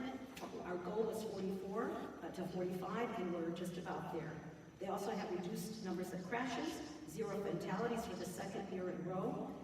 We are down on vehicle thefts, and you can see by the stats there. The fire department and emergency management have new truck 5 in service. They try to replace one every year over a period of 10 years each. And we did receive $100,000 net sale from an old truck that we were able to sell. And also received some state grants for emergency escape equipment. And we're very proud of our fire chief, who was recognized as Director of the Year for our region area in New York and Connecticut. Our finance department, we've read and heard so much about. We have been successfully restructuring it from top to bottom. We feel like we have a very strong team now that will help us going forward. We have had incredible growth at Comstock. Our Parks and Rec, just take a look at the numbers. In the last 3 years, we went from 90,000 visits to 111,000 growing. And our parks also have had some turf replacement that have been on time and under budget. And we also are happy to report that we believe that we're going to have our swimming program back with dredging of Rolling Meadow Pond that was destroyed in the last flood. We also have permitting online, which was a big goal. Our senior center is growing all the time. You can see the numbers there. By the way, all of these are online. And the budget, all 103 pages are online and we probe more deeply on the website for the annual town meeting. So you'll get more information. Our youth services continues to grow. We have 43 mental health referrals. As you should know, social services also provides funding if you need to be have an interview to see if you need some services, and also we pay for some counseling as well. Our town clerk has managed minutes with 36 boards and commissions. So many of them grow every year. It seems like there's a new committee around the block. And they've implemented a new statewide trade name program. Our assessors and tax collectors have processed 717 residential permits that have added $20 million in value, and also on commercial and industrial side, another $38 million in value.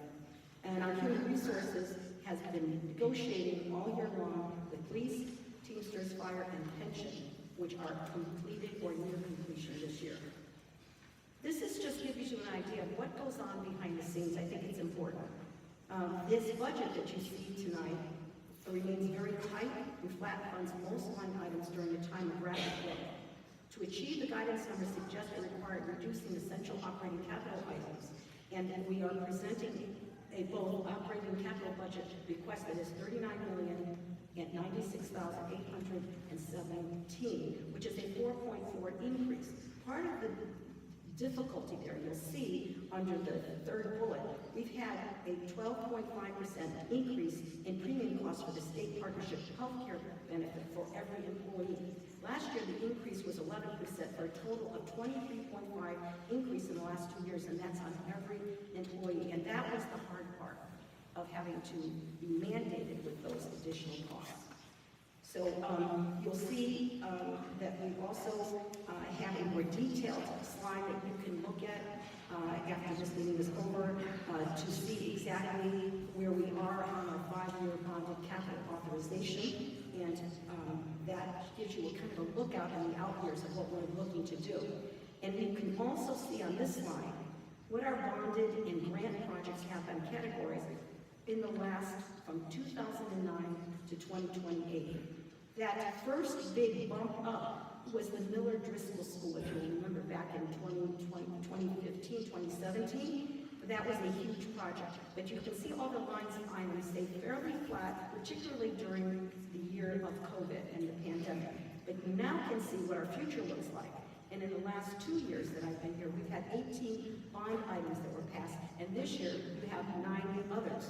So there is a future that will require a lot more work to be done in the town that will require important staffing decisions. This gives you some idea of where our Board of Ed, Department of Public Works, town active projects are.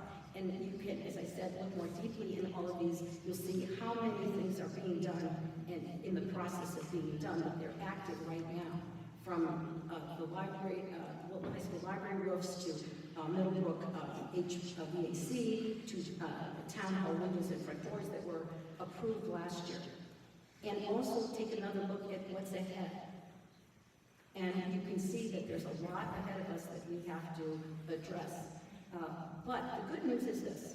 Okay, well, first I'm going to go through the budget and give you a little bit more detail that our chairman of the Board of Finance has already gone through with you, where you can see the prior year and this year where we are, that really ends up being a 4.4% increase. And the important items that are included in there are the additional 2 firefighters to equalize all the shifts at the fire department to 7 firefighters. They had not had an increase in over 20 years, and you can see the amount of development that's happened here and why the demands on this fire staff has increased by more than 80%. So this was just to equalize so that one shift doesn't have 6 and others have 7, because that's a safety issue for when they're confronting a fire. There's also 3% for the library, which the town supports, about 75% of their operating costs. They do the rest, they're a nonprofit, and they do a lot of fundraising.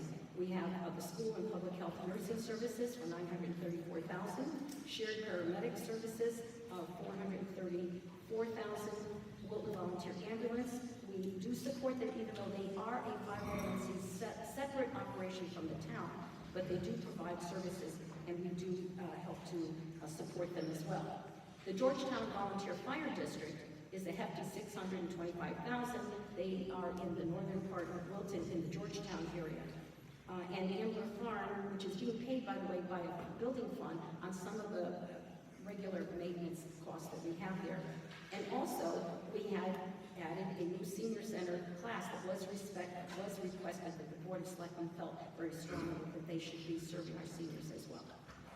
So here's the summary of expenses. You can go through that, and it'll include other things like wages, medical, pension contributions, workers' comp, utilities, transfer station, and all of the other items that we were talking about. And we just did, again, to reiterate, the significant budget factors really included the need to address long-delayed maintenance and repairs of school and town facilities, also a need for going forward, and the Board of Selectmen operating capital and bond authorizations are going to be addressing this need. There have been a lot more state mandates. It seems like every year there's another mandate on our police and fire department for training and equipment, and also unprecedented growth in Wilton that continues the need for increased town services as well. The grand list has remained very strong at a 1.8% increase, adding much needed additional revenue, as you heard from the Board of Finance, to offset tax increases. And contrary to prior expectations, Wilton real estate market has remained strong with higher than expected conveyance revenue, and even more just recently. Here's a look very quickly at some of the significant developments in our town. You can see by adding up those units, both some that are completed and occupied, such as 141 Danbury Road, is completed, and it's 92% occupied with 13 units available. And if you run down the list, it's a potential in the next couple of years and ongoing of 1,200 units of mostly 2-bedroom and 3-bedroom apartment units. We were just talking about the increased growth in property values. I actually personally thought it was going to go flat in this next year. We were surprised, I was surprised to see it not go flat at all. If anything, it's gotten even stronger. And just today, as you can see, and also vehicle increases. During the last couple of years, we saw a decrease in the value of our automobiles. It's gone up again. So we saw a significant increase this year in the car tax that we all pay. And home prices have moved higher with a 3-month, that should say 3-month median sale price in January of $1.36 million from $1.26 million a year ago. And yet, just today, I got a notice, and I was going to put this in my notes, that just today, as of May, that number of 1.36 million has jumped up to 1.55 million. So 1,550,000 is what the median price is right now in Wilton, the town of Wilton. November through January, median price is the highest Wilton has ever had on record. So if you put your house on the market, it doesn't stay long. You know, you may get an offer. Not only do you get an offer, but it continues to be above the asking price. 93% of sales are above the asking price that people have put it on the market, which is really quite extraordinary. So here it gives you a pretty good idea of what has happened to our grand list and why are we able to sustain the growth that we have and be able to provide services in our school services while keeping the tax increase fairly moderate at the end of the day. Here is our significant factors in the property values in 2024 versus 2025 grand list, and also the actual dollar amount of the grand list. Here's a list of our top 5 taxpayers. I've always asked this question every year. You've seen it last year as well. They continue to be similar to what we had previously. As you can see, there's a lot of contribution to our grand list by some significant companies that are still staying in Wilton, and we're grateful for them. And there's also a second tier, but when you get down to the second tier, you're talking about, you know, maybe $200,000 down to $50,000, down to $20,000 versus some of our largest taxpayers. Looking ahead, as we look ahead, the school and town building 10-year bond program, we have yearly road and bridge programs. There are a number of bridges, as you're going to see, that will inconvenience some of our residents because there's going to be detouring in order to get them down. But we ended up getting a lot of grants from the state all at once, even though we put in for them at various times. We're going to have to continue to improve our sewer system upgrades, and we may need some maintenance workers. Right now we outsource that, and we'll have to reassess that. The town hall and the annex need to be renovated. There's an antiquated 1930 building structure.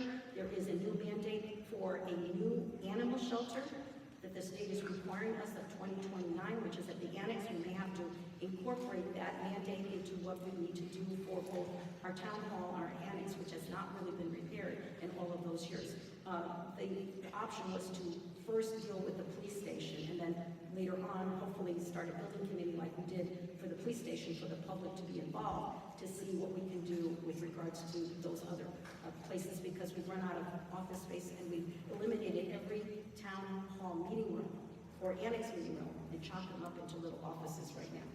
We need to digitize our records and have we need storage space. We have an IT office space right now that are occupying a closet, and there's new hardware and software needs and cybersecurity upgrades, and it really is something that we're going to have to take a look at. Planning and zoning has a lot of work ahead of it. They have to upgrade their regulations and have a new POCD, which will require a tremendous amount of staff time to allow for substantial public input, and a need for a planning consultant may be needed in the future. And we have a need to upgrade FEMA flood maps that are expected in the fall of 2026, requiring substantial outreach. As well as, believe it or not, revaluation is right around the corner again for the 2027 grand list, which begins the summer of 2026, because it's only been 4 years between them when it should be 5. The reason for that is previously they got a waiver to delay it, so now it's crunch time. So there's a lot ahead of us that we have to look at. We are very, very proud of the new police station that was approved by the voters in 2022 and had its ribbon cutting just 2 weeks ago. As we stood to admire the state-of-the-art police building, Frank Smerglio, the town's town engineer and public works, said in his remarks as he turned around, he said, "Every building in town should look like this." And we agree. I just want to conclude by saying that America is celebrating its 250th anniversary. Come to Town Hall and see a beautiful display in our lobby that has some of the costumes of that era. The town has been asked by the governor, and it was a national initiative that was put out there by the Biden administration, and now our governor also asking every town in our state, every state is doing the same thing, to recognize and celebrate and have activities to recognize the birthday of America on July 4th, 2026. We will be joining our nation, our governor, and towns throughout Connecticut in this anniversary celebration with a brand new parade, one time only, a 4th of July parade, when we're going to be asking everyone to participate, including our Boy Scout and Girl Scout troops, and we're going to have a town lunch on the town green and an extra special fireworks display. Don't forget your parking tickets at Parks and Rec. This year also is Wilton Congregational Church 300 years. Is celebrating the establishment of Wilton Parish in 1726, where they recently remarked, "We have to make this a sustainable place so we can continue to live here, so future generations can thrive in this place." This captures just how we all feel about our work on behalf of the town. Thank you so much for paying attention to all of us, your patience, and for being here tonight. It's a pleasure to be able to bring you our town budgets.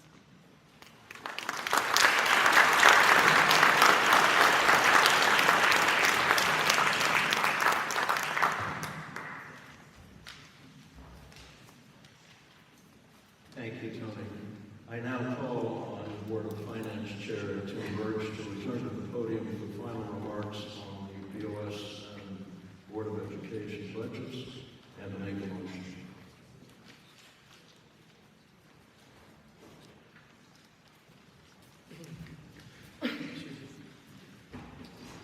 This is a motion dealing with the budgets. Recommend to the annual town meeting the appropriation of a budget for the expenditures amounting to $151,701,690 for fiscal year 2027. Levy a tax of 25.0623 mils on the estimated net net taxable grant list of October 1st, 2025, that is payable one half July 1st, 2026, and one half on January 1st, 2027, except for bills of $100 or less for personal property or real estate, which are payable in one installment on July 1st, 2026. Taxes on automobiles shall be payable in one installment on July 1st. Is there a second to that motion? Seconded? Thank you. All right, with that, we're now ready for public comment. If you would like to have public comment, remember it is focused specifically on the Board of Education budget and the Board of Selectmen budgets. Please come forward, limit yourself to 3 minutes. Don Summer will be kindly advising us all about how that's going and give you a 15-second warning before your time ends. Again, the objective here is to make sure that we have time for everybody who wants to present without burning the midnight oil, as I said earlier. With that, please come forward as you'd like to present and state your name and address, please, before you begin speaking. Yes. Michael Brautner, Signal Hill Road. Just as an aside, it seems to me that the objective here for you folks is to get as much feedback from the people in the audience as possible. So for future meetings like this, I would suggest, that to be brief is to be remembered. We don't need all the small details. Give us the broad strokes and tell us why it's important to have them. Now, what I'd like to say is, I'm a Vietnam veteran. I'm 76 years old. I've lived in this town for 50 years. I think I've paid my dues over those 50 years in property tax. Now, this morning I had an opportunity to review the results of, the recent survey that some of you folks put out to ask the town, well, what do you think of these budgets? Should it go up? Should it go down? What do you think should happen? And the interesting thing, of course, was that there were only about 650 people who responded. But most of those were in their 50s, 60s, and 70s. And that didn't surprise me because people in their 50s, 60s, and 70s are not the newcomers here. They're people who've been here many years. They have also paid their dues. They probably have paid their mortgages. But now they're paying increased taxes every year because of the assessments on their houses. And essentially what they're doing is they're paying tax on funds that they have yet to realize and probably never will. But my concern is that when you are in your deliberations as committees working for this town, that you keep in mind that it's not just a lot of young people, a lot of young kids asking for a $100 million school system. It's also a population of people who you don't hear from very much, but who have a difficult time, particularly here in the spring, to hear about all of these increases over the years. And then they have to scramble to figure out, well, how are we going to pay for those? I mean, when I get my monthly Social Security check, I essentially sign that over to the town because that's the way I can pay my property tax. And I think there's something wrong with that. So years ago, 20 years ago, there was an attempt in this town to really figure out what can we do for seniors. And a committee was formed and even hired an outside consultant. That consultant came back and said, yes, your seniors need a better look and more attention by the leaders of this town. But their recommendations were swept under the carpet at that time by the selectmen. And I think that's wrong. I think that seniors should have their property taxes capped. I know I'm going over the limit here, but I also believe that maybe there's I'm sorry? You're down to 15 seconds. Well, frankly, I'm done. But again, my point is, look at the seniors, see what you can do for them. The current property tax program that Wilton offers is a joke because it's not something that comes off the top. It's essentially asking seniors for the town to borrow their own funds. I think you've made it. Thank you. Very well. Thank you. Try, please.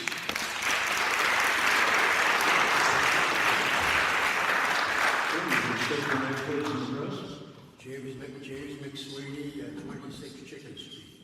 Can you hear me?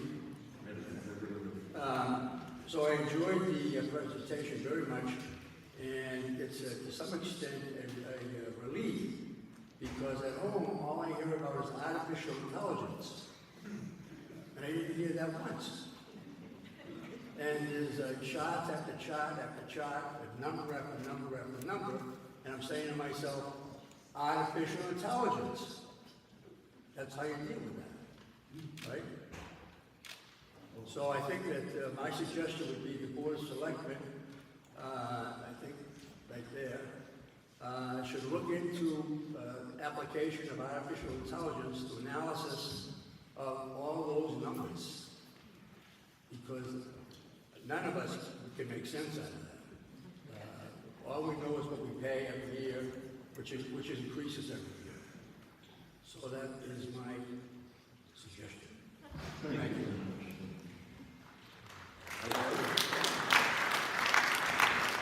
Are there others who might? I see somebody coming forward.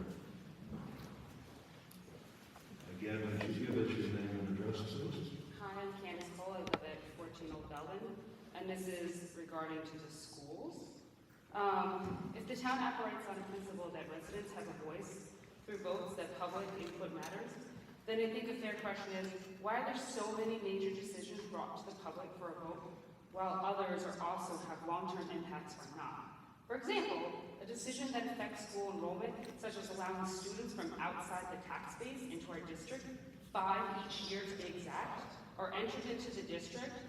This has a direct impact on class size, staffing, and resources, yet these policies are not typically subject to a town-wide vote or addressed in this meeting tonight. Wilton loves to compare themselves to other towns when it benefits them. We're the only school that has one major school. We have already 15 kindergartens in one school. There's also the first grade and the second grade that also have a substantial amount of classes.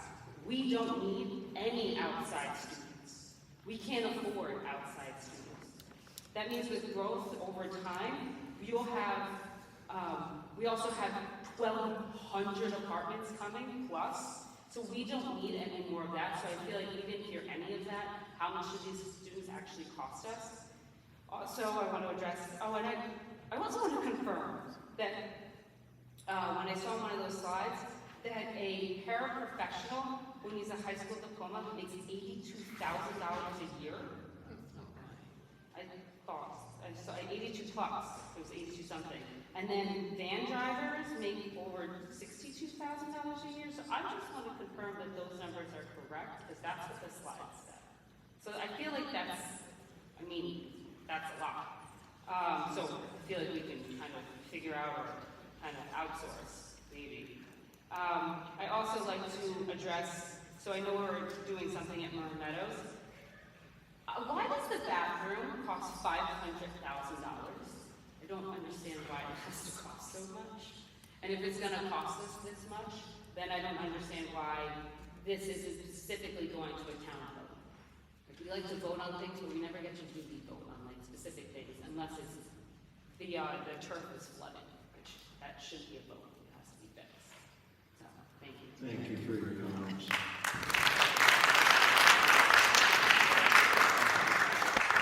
Please give us your name and address. Hi, my name is Barbara Geddes, Cannon Road. I want to make a short 3-minute to oppose the Board of Selectmen budget. I want to oppose it on 3 grounds. First, this last year has had a palpable lack of transparency in our financial leadership.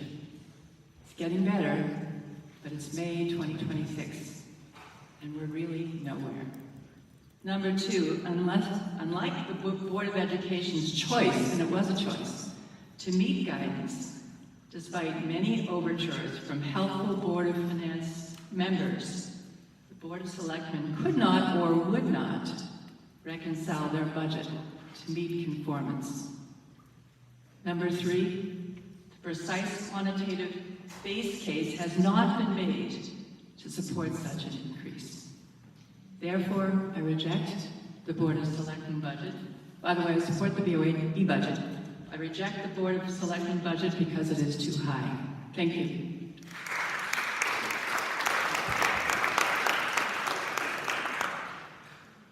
Your name and address, please.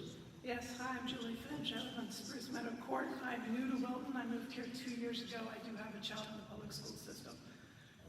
Congratulations on growing the grant list. I'm part of that, as are many other people who are probably not here. And your award-winning school system, which is the reason we moved here. However, I'm a little concerned about the increase in the mill rate with what I feel is not proper alliance with either previous trends, other towns, or needs.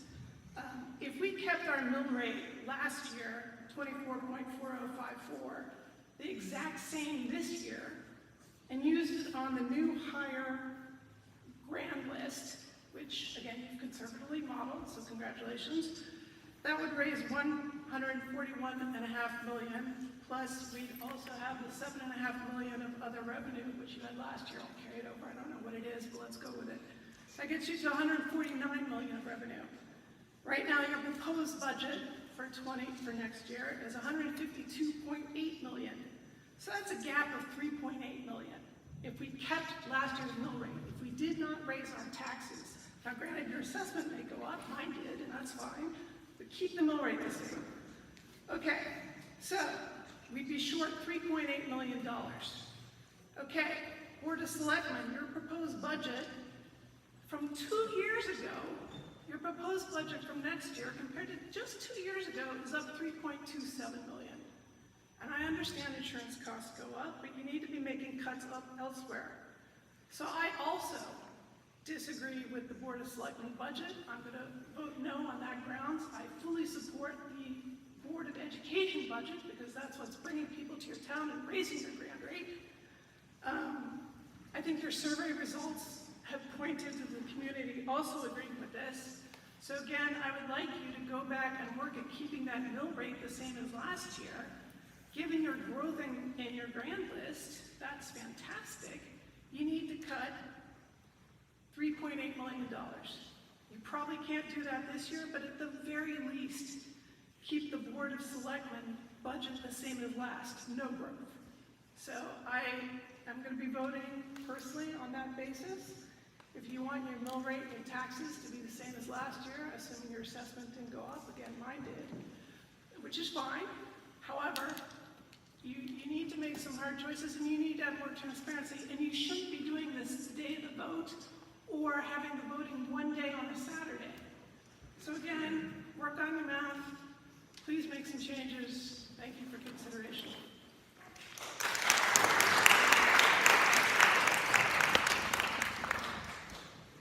Are there any other residents who would like to comment? You will state your name and address, please. Lindsay McKay, 87 Old Kings Highway, and I'm also a proud Wilton Warrior, class of 98, and I moved back here to raise my own children for the great schools. Quick shout out to the town members for our amazing Milledger School Carnival this past weekend and for all the help with the permits and inspections and everything. Also, this week is Teacher Appreciation Week, and I want to say thank you to all of our amazing teachers and to the Board of Ed for everything you do supporting our schools. I'm also here to say how amazing the new reading and writing program is going. Last year, EL education was just in 2nd and 3rd grade, and now this year it is in K through 5th grade, and next year they're adding 6th grade as well. If interested, I encourage you to hear the update on the program at the February 5th Board of Ed meeting. There's no documentation, but you can listen to the update starting at the 18-minute mark. In addition to this great new program, we have also made changes to our assessments for our youngest learners. For example, we are now doing DIBELS testing for the first time 3 times a year, beginning, middle, and end, for all kids K through 3rd grade per the state mandate. This testing helps identify students who are struggling in reading. The sooner we identify these struggling students, the better for everyone involved. The teachers, the parents, the taxpayers, and most importantly for the students themselves. And this will help decrease the achievement gap. But as my father used to say, it takes a long time to turn around a battleship. So we still have a ways to go, and it's also a lot of work. To this end, I want to give a special thank you to Karen Brennicky and to the humanities coaches for championing and helping all of our teachers navigate these huge changes. And thank you to everyone who supported this change.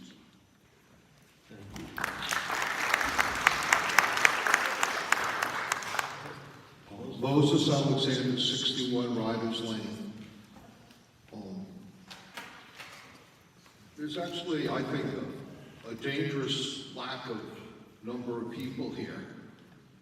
And I just want to remind everyone, especially those who spoke about the budget being too high, that they have the right to propose a reduction in any line of the Board of Selectmen's budget or in the Board of Education budget as a whole, one line item, as much as they would like, up to, I guess, a legal amount that needs to be funded.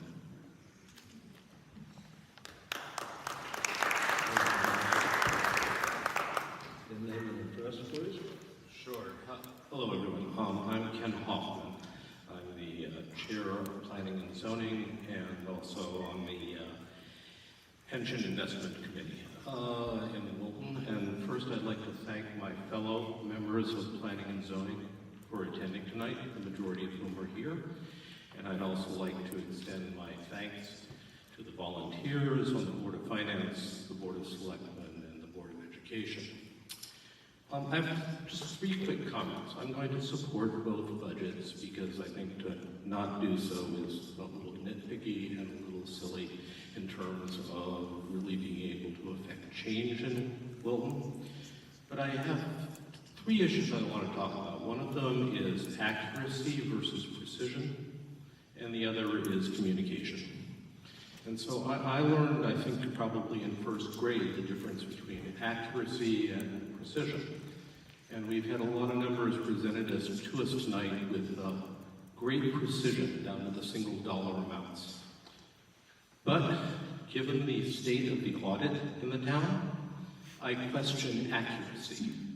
I simply don't know whether the numbers that were presented, because the audits are not in, are accurate. I'd like to ask the Board of Finance if they believe that every number presented tonight is accurate, or if there are assumptions that were made because of the incomplete audit. Because you're asking us to make judgments about increases, but if the base numbers aren't accurate, why the precision? The next thing I'd like to bring up is communication. And I think that the way the entire story of the town audit has been presented to the town lacks transparency. And that's a communication issue.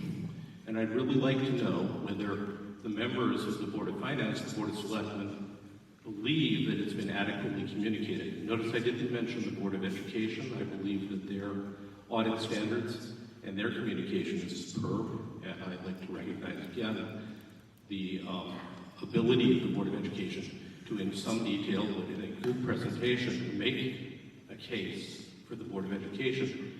But I'm concerned, even though I'll vote for it, about accuracy, precision, and communication. I'd really like to hear a little bit more from the members of the Board of Finance and the Board of Selectmen if they believe in the accuracy of the numbers that were presented.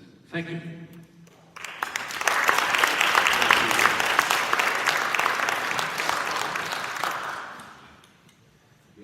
Please give your name and address. My name is Michelle Simon Benny, and I live at 78 Granite Drive. I'd like to thank the Board of Ed and the Board of Selectmen for their presentations this evening. I have 2 children in the school system, and I graduated from Wilton High School in 2005 and returned to town so that I could put my own children through the same school system. I'll be supporting both budgets, and the only comment I would just like to make is that I would like to remind all of the public that all of the out-of-town students that are enrolled are a cost avoidance of $68,000 approximately per year as presented by Ruth. So we do welcome outside students. Thank you.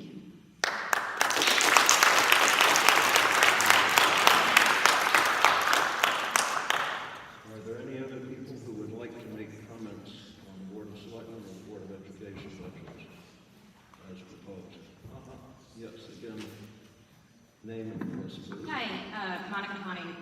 on Spoonwood Road.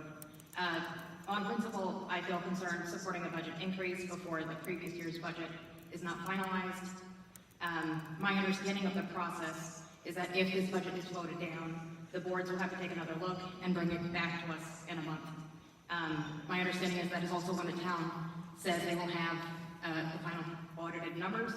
I think our citizens deserve a final budget before voting on a budget increase.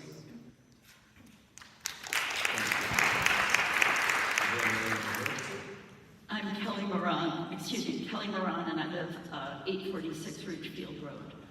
I'm a taxpayer here, and I pay painful taxes. And of course, I don't like to vote to approve any budget increase, any payment increase, any tax increase. But I'm going to be voting for both of these budgets because I think they're valuable. I have not been paying so close attention to the Board of Finance, but I have been watching many of the Board of Selectmen meetings. And there are some things this evening and where we are that are regrettable about the state of the audit in Wilton. But everything on the budget this evening deserves to get funded. And I truly believe that we in Wilton really need and deserve and should support the Board of Selectmen budget as well as the Board of Finance. Board of Education. Thank you. Are there any others who would like to come forward and talk about the Board of Selectmen or Board of Education's proposed budgets? Seeing no one, I'm going to close the comment period and move on to our next segment, and there will be comments again after that segment is concluded. This coming segment is on the 9 bond resolutions. And for that, I would call First Selectman Tony Boucher to the podium.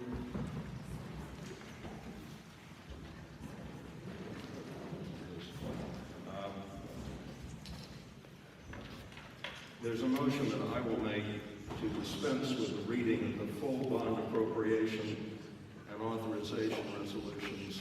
I would strongly urge us to approve that. Would anybody like to second that motion? Second. All in favor? Aye. Any opposed? All right, the motion carries. With that, I'll invite you to come up and I'll fix this.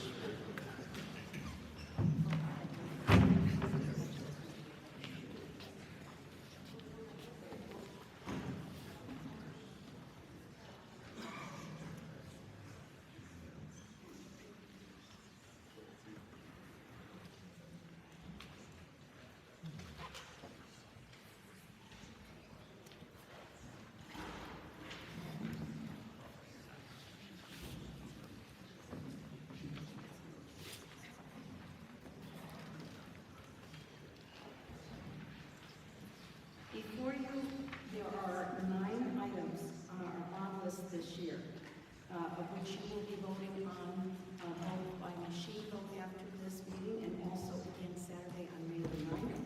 I'm going to go through them as quickly as I possibly can.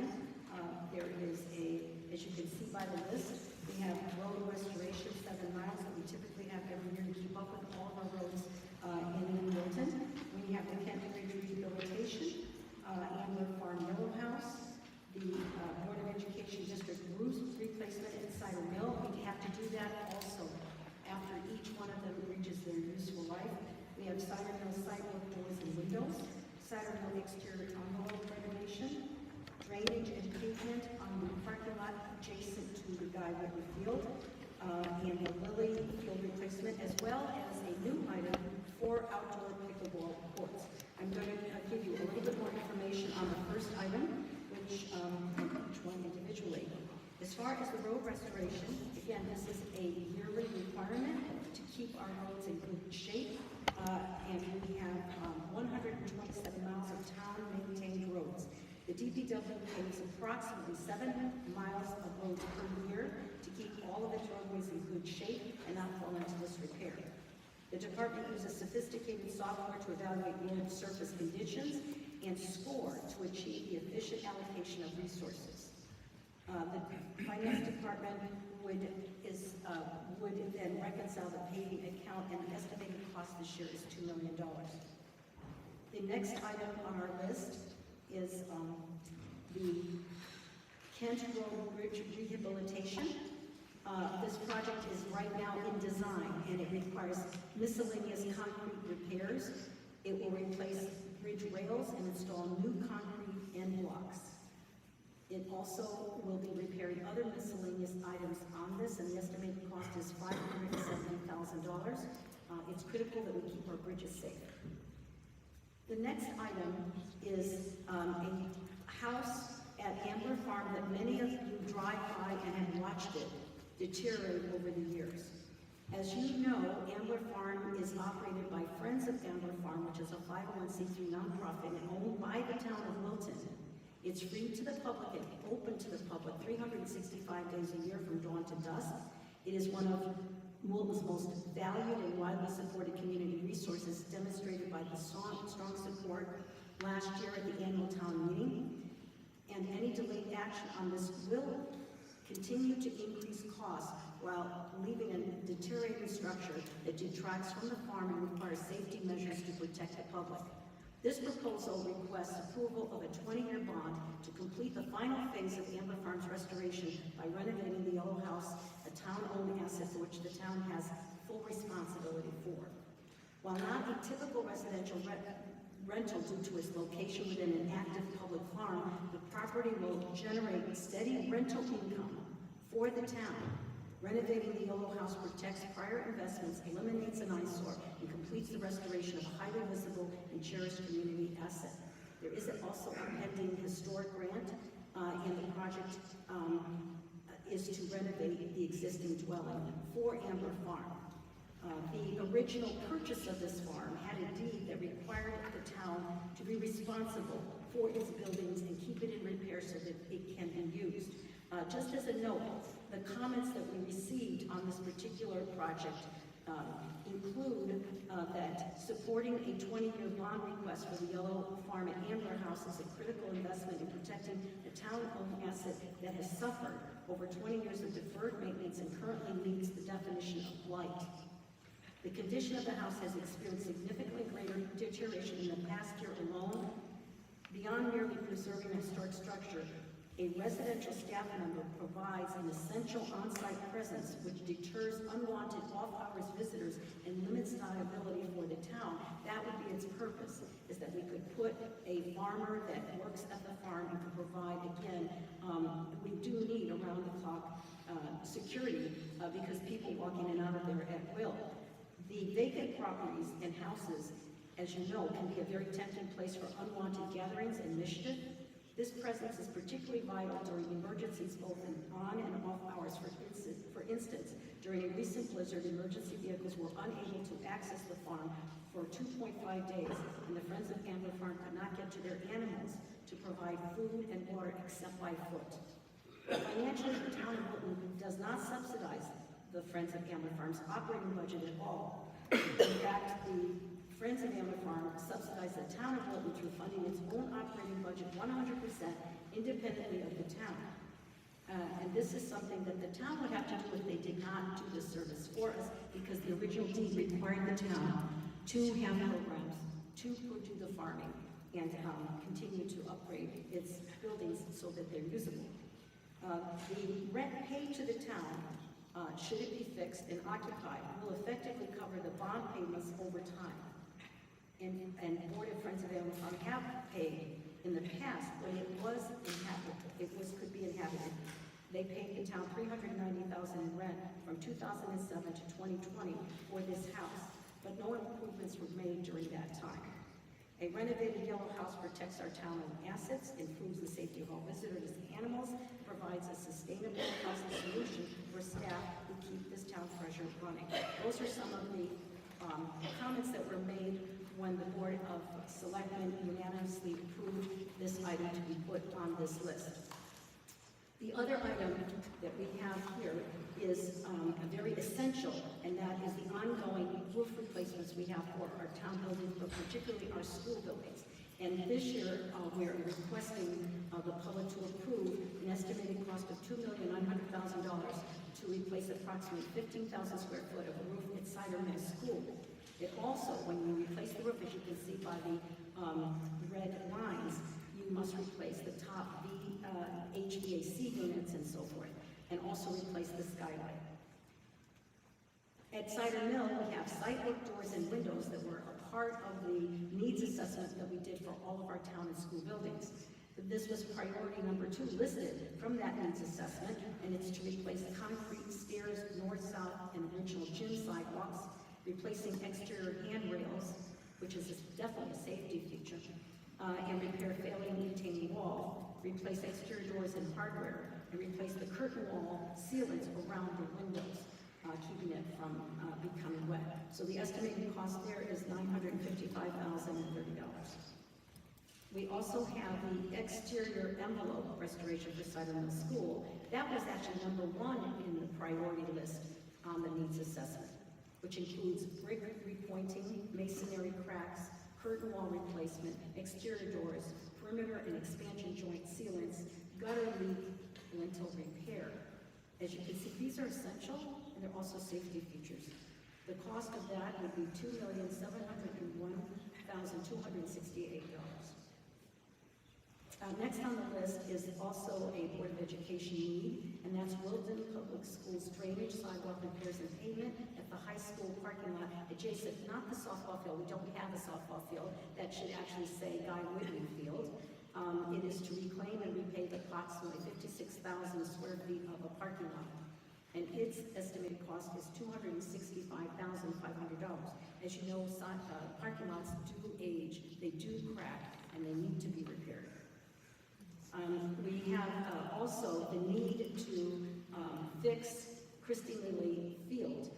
This field is due for replacement in FY28, and it will be 10 years old at that time. We moved some items from this year's request so that we were able then to bring this into this particular bonding request this year. It's used by the Board of Education, youth athletic groups, and adult athletic groups. In fall and spring, it is used until 10 p.m. most weeknights. The cost of that is $1,200,000. Now, this is an item that has come to the Board of Selectmen repeatedly over the last several years. As you know, pickleball is the fastest growing sport in the country, with 311% increase just in the last 3 years. The Parks and Recreation Commission has set the development of a designated outdoor court as a priority.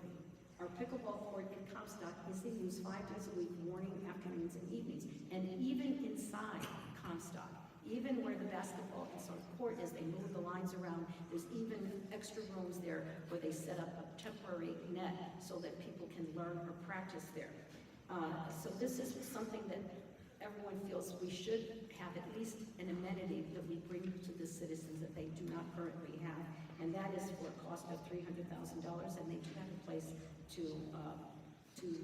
build it. So how do we do these various projects without increasing our taxes to the public? And you can see by this chart that was provided to us on our bond advisors that, in fact, as Wilton pays off its current debt for other buildings such as the Miller Driscoll schools and others, we have the capacity to borrow more for essential building bonding projects. And you can see in the red brick what our capacity is over time. And so the idea is that we balance what your approval does not mean that we go out and borrow. The approval just gives us the ability to plan that project over time, and when the timing is just right to do it, and we have the ability and capability to do it at that time. So what our new CFO is very good at is making sure we time these correctly so that we don't add to the tax burden of the citizens, but keep it as flat and level as possible. And that gives you a little bit of what the debt analysis is. As I said, this is online so you see more clearly and in more detail. Here are some guidelines we use for the capital project borrowing, such as we reserved the bonding or borrowing for long-term capital construction, the purchase of real estate, the purchase of very high value, large equipments that in the aggregate are at least $250,000 or more. That is something that is a policy that's been longstanding that Wilton set way before I came to this position. Smaller related capital projects could be combined to meet that $250,000 threshold, but we do get that approved by our bond counsel and advisor. Bonding cannot be used to cover normal operating expenses, and basic repairs are considered operational expenses, are not eligible for bonding. The town currently makes bond payments of approximately $11 million per year. As older bonds mature and are paid off, new debt can be added without increasing the total annual debt service budget line. Again, I repeat, anything you approve tonight does not mean that we will go out and borrow it in that year. We want to make sure that we do this in a very balanced way. The committee will sequence new renovation projects to coincide with the payoff of older bonds, thereby keeping the overall budget load constant to prevent tax increases associated with borrowing. And here are some other criteria that you can read that the town uses when it is considering borrowing for bond projects. Okay, I think that we have time now for public comments on any of these items. The moderator will now take over the process. And Would you like to make a motion to approve all? yes, in fact, I would make a motion that we adopt all 9, and then if we get a second, we can proceed with the discussion. And again, there is no vote this evening here in this room. You will be voting yes or no on them at the machine level. We're just moving to adopt them. Thank you. Thank you. So, was there a second? Did we have a second? Yes, great. In that case, we're now available for public comment. There is one change in the comments, and that is the following. 3 minutes if you're talking about one bond resolution. If you want to talk about more than one, you can have up to 6 minutes. But please tell us not only your name and address, but also which bond resolution you are addressing when you start your remarks. All right?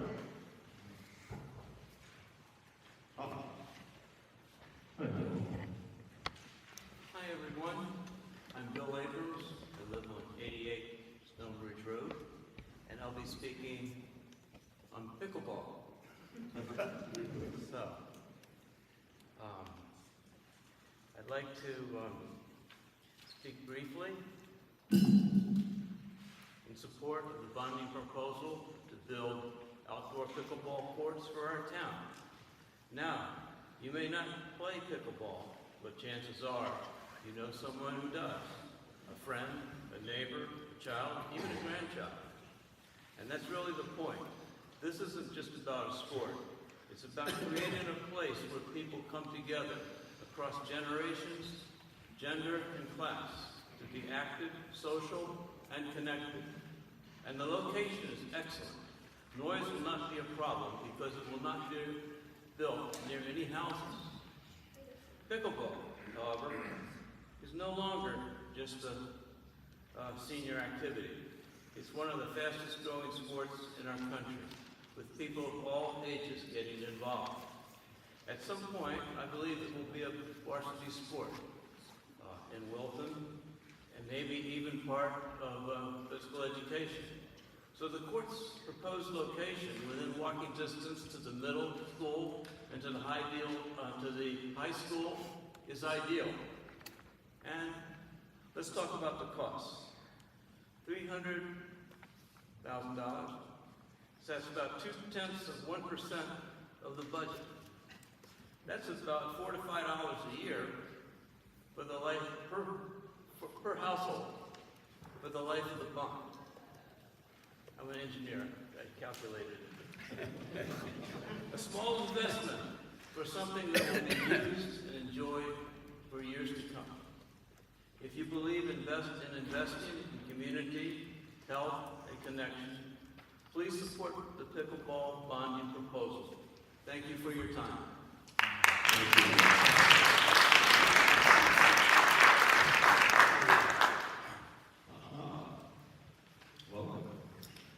Thank you. I'm Carter Vaya. I live at 245 Boulevard. I want to thank all of you for your hard and often thankless work.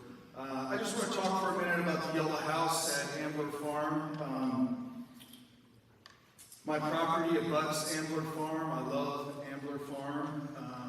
In 2025 alone, 15,000 farms disappeared in the United States. Over the last 8 years, 150,000 farms have disappeared in the United States, and it's this unbelievable treasured asset. It's a place where people gather to be closer to nature. It's a place where people walk their dogs and watch sunsets. It's a place where people watch and assist edible things to grow in beautiful things like flowers. It's a place where children and adults alike learn lessons about what it means to care. So it's this unbelievable treasured asset. It's a beautiful piece of property, and the Yellow House is not a beautiful building. 15,000 farms, lights out. So I just want to say, let's put the lights back on.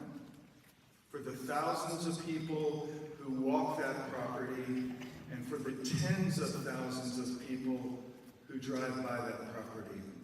Let's not take the low bar, let's take the high bar to show the community and everybody else how much we care about Ambler Farm. Thank you.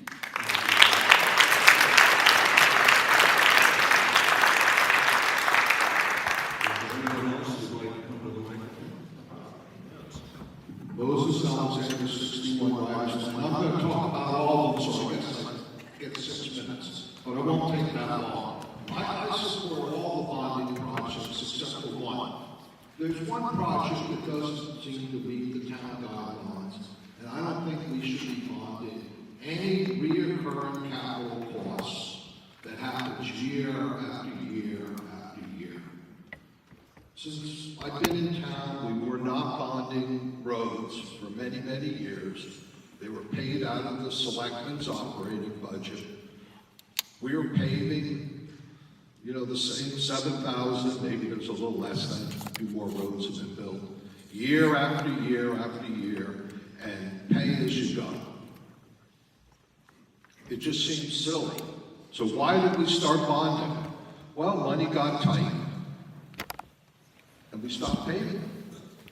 And the roads fell apart. And so at some point, someone said, well, we can't have roads that are falling apart. So we started to bond so that we could do much more than the 7,000 a year and catch up over 4 years. But then the selectmen got addicted to that and could never get it back in their budget. So I urge a no vote on the road repaving.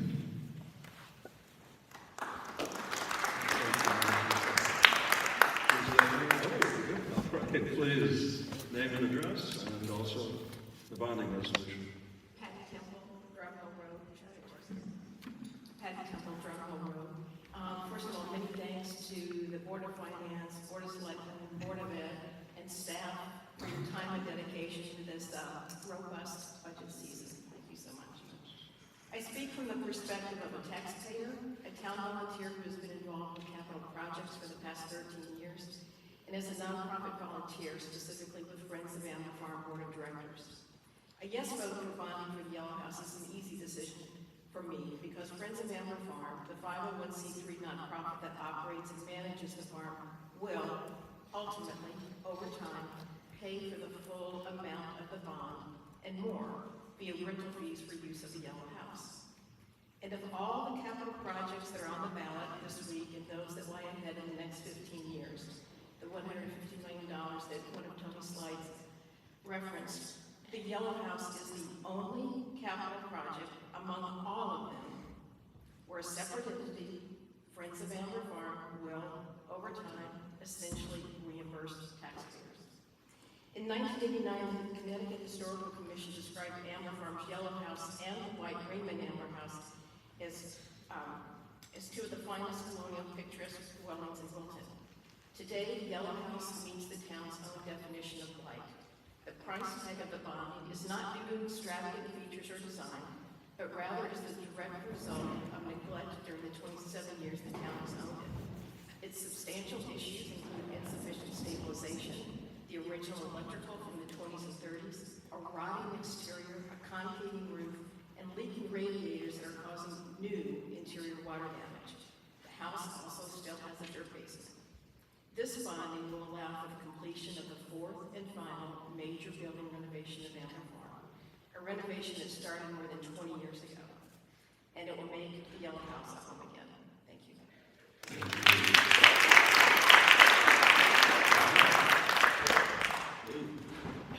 My name is Paul Burnham. I'm at 239 Thunder Lake Road. I'm talking about item number 1. I'm in support of keeping our roads up, but like Mr. Alexander, I'm not sure that they belong as bonding items, because it's something that we vote for every year. It should be, in my mind, something that is part of the Board of Selectmen's capital expenses that are not bonded. I think it's just a matter of the fact we've been doing it this way for so long that it's difficult for that 1 year where we suddenly have a significant increase in the operating budget. I wonder whether the members of the board, the current members of the Board of Finance, have looked into how much it costs the town in terms of bonding, rather than in terms of than calling it an operating expense, as to how much we are losing by bonding these. Something that we know we'll have to do every year until a change is made. Now, I'm not sure if it's true, but in my years in the Board of Finance, I believe we were bonding for roads then, and that was better part of more than 30 years ago. Moses thinks maybe not, but I think maybe we were, and I think it's time that we stopped. But I do support the roads this year, but next year maybe we should look at doing it a different way. Thank you.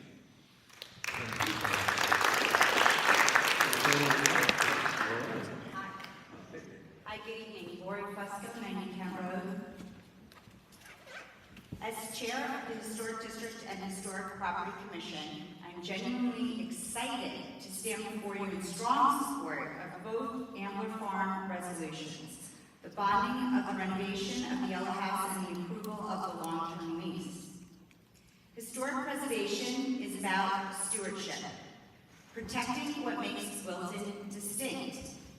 Ambler Farm is one of our most treasured assets, a living connection to our agrarian roots and a place that truly sets our town apart. The Yellow House, formerly known as the Platt Raymond House, is a historically significant property at the heart of that story, and its renovation is long overdue. This project restores the home to its intended purpose, housing for a farmer and their family, bringing daily care, security, and a constant presence to the property. And importantly, this is essentially a cost-neutral investment, with rental income offsetting expenses, making this a responsible and sustainable path forward. For years, our commission has advocated for these repairs, while costs have continued to rise. Tonight, we have the opportunity to act. In parallel, the long-term lease positions the farm for a stronger future, creating opportunities for additional funding and ensuring the special place can be sustained, protected, and enjoyed by generations to come. This is what good stewardship looks like, honoring our past while securing our future. I urge you all to vote yes on both measures. Thank you.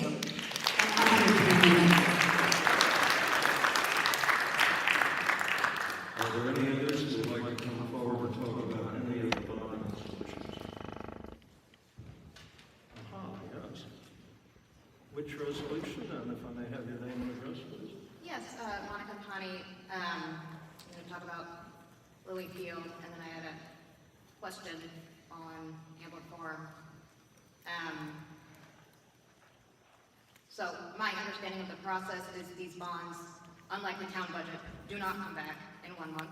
So voting on these line items has an annual permanent or annual consequence, so it's important to vote yes or no correctly. I will be voting yes on the amendments concerning the maintenance items. The presentation stated that the Lily Field doesn't need to be replaced till 2028. I'd like kind of a confirmation of that. If that's correct, I think I will be voting no. And then I wanted to understand, I think it was implied that Ambler Farm is cost neutral. Is that correct? Is that the town's position on that? Or is that the hope, or is that kind of planned out? And then I just briefly wanted to say again, the annual budget comes back in a month. Please correct me if this is incorrect, but my understanding is it comes back in a month if we vote it down, so there's really no permanent consequence to voting it down. And I think every resident should vote it down, even if they support it, because we are owed the final numbers from last year. And I don't think we should vote for an increase before seeing those final numbers, and I think even if you support the budget, it sends a message. But then on the bonding items, I think it's important to vote correctly based on your perception on those. And then I was hoping to get answers for my questions there. Thank you. Thank you. All right. Good evening. Kevin Zarnicki, 292 Olmsted Hill Road. I'm going to speak about the Yellow House in Hamlin Farm. First and foremost, thank everybody for their efforts and your sacrifices over the years. Tonight, I simply ask that my fellow residents come out and vote. Most importantly, for the two questions on the ballot regarding Ambler Farm and the $1.3 million for the Yellow House, as well as a new lease or 10-year lease for the Friends and Family of Ambler Farm. I've been fortunate enough to see many organizations and programs in Wilton and participate in many of them in my 50 years of being a part of this great town. However, there has been none so impactful as Ambler Farm. Ambler Farm is an important foundation and fabric of Wilton. It reaches all ages, all abilities, and provides an outlet for so many. Its directors, operators, and volunteers donate so much of themselves to make it a better place each and every day. Ambler is holistic, solid. It teaches, it impacts, encourages, respects, and builds the confidence that my daughter Cameron exuded last year to be able to stand before you and passionately support Ambler Farm. Thank you.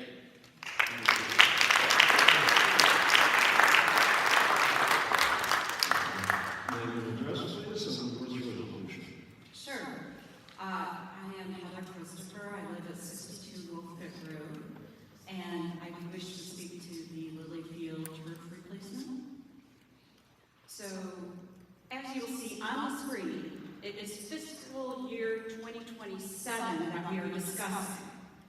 The Lily Field needs to have a bonding amount right now so that Steve Pierce and his team can go out and get bids, because it's a lengthy process, so that by the time fiscal year 2028 rolls around, they can actually go through and make the purchase.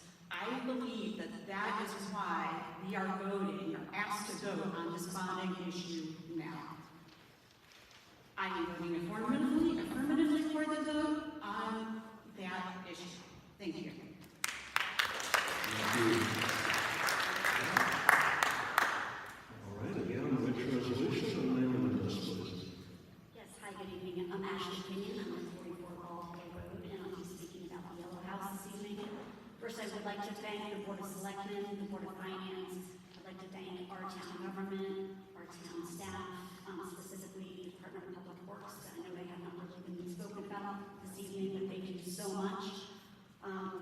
You know, as a 15-year devotee to Ambler Farm, Farm, first 10 years as a board member and now 5 years as the executive director, I can say with confidence that this has been, an absolute joy. I am passionate about the farm, but in terms of the Yellow House, and it is the last corner of the farm to be preserved. We have 4 major historic buildings on that property. This is the last one, and it deserves its due diligence. For 13 years, we had a program manager and property manager live in that house and provided oversight. At this point, it has remained vacant. As others have mentioned, the $1.3 million in the bonding is really due to the deferred maintenance, neglect. During the time in which we had a staff member, the Friends of Amber Farm paid close to $400,000 in rent, of which literally nothing went back into the house. It's time to finish this house, and in rent is paid back through the town. It will ultimately be a neutral cost to taxpayers. So thank you for your time, and get out there and vote. Thank you. Is there anyone else? This is Mother's. Not to speak. Is there anybody who would like to make a public comment on the bonding resolutions who's not on this one? All right. Seeing no further comment? Maybe I just see some comment. At 111 Spoonwood again. I was actually hoping the town would answer my questions. I appreciate the answers from the citizens. It offers so much perspective. It's just very helpful to hear the town's assessment. One of my questions was, is that item revenue neutral? Is that correct? Again, I like Ambler Farm, but it is helpful kind of to hear the town's perspective on that versus the nonprofit that runs it.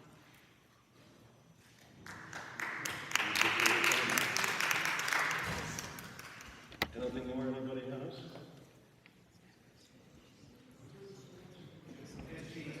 I'm sorry, I didn't. She was asking if a town official could answer her question. Oh, yeah, if there's a question, by all means, who would like to answer the question? We could not quite hear the question over here, I'm afraid. Would you mind stepping up to the microphone there and really blasting it out? Does the town think that the Yellow House is revenue neutral? Does the town? Will the Yellow House be revenue neutral? Will it be cost neutral for us to renovate the Yellow House is your question. What will it cost? Will it be cost neutral? Can you guys hear the public comments? Tony, you want to speak to it? You want me to? No, that's fine. The idea is that it will be paid off over time, that there will be rent associated with anyone that occupies it, preferably the Friends of Ambler Farm, since the farm needs security and oversight related to its activities, and that's the most appropriate place, and that's the intent.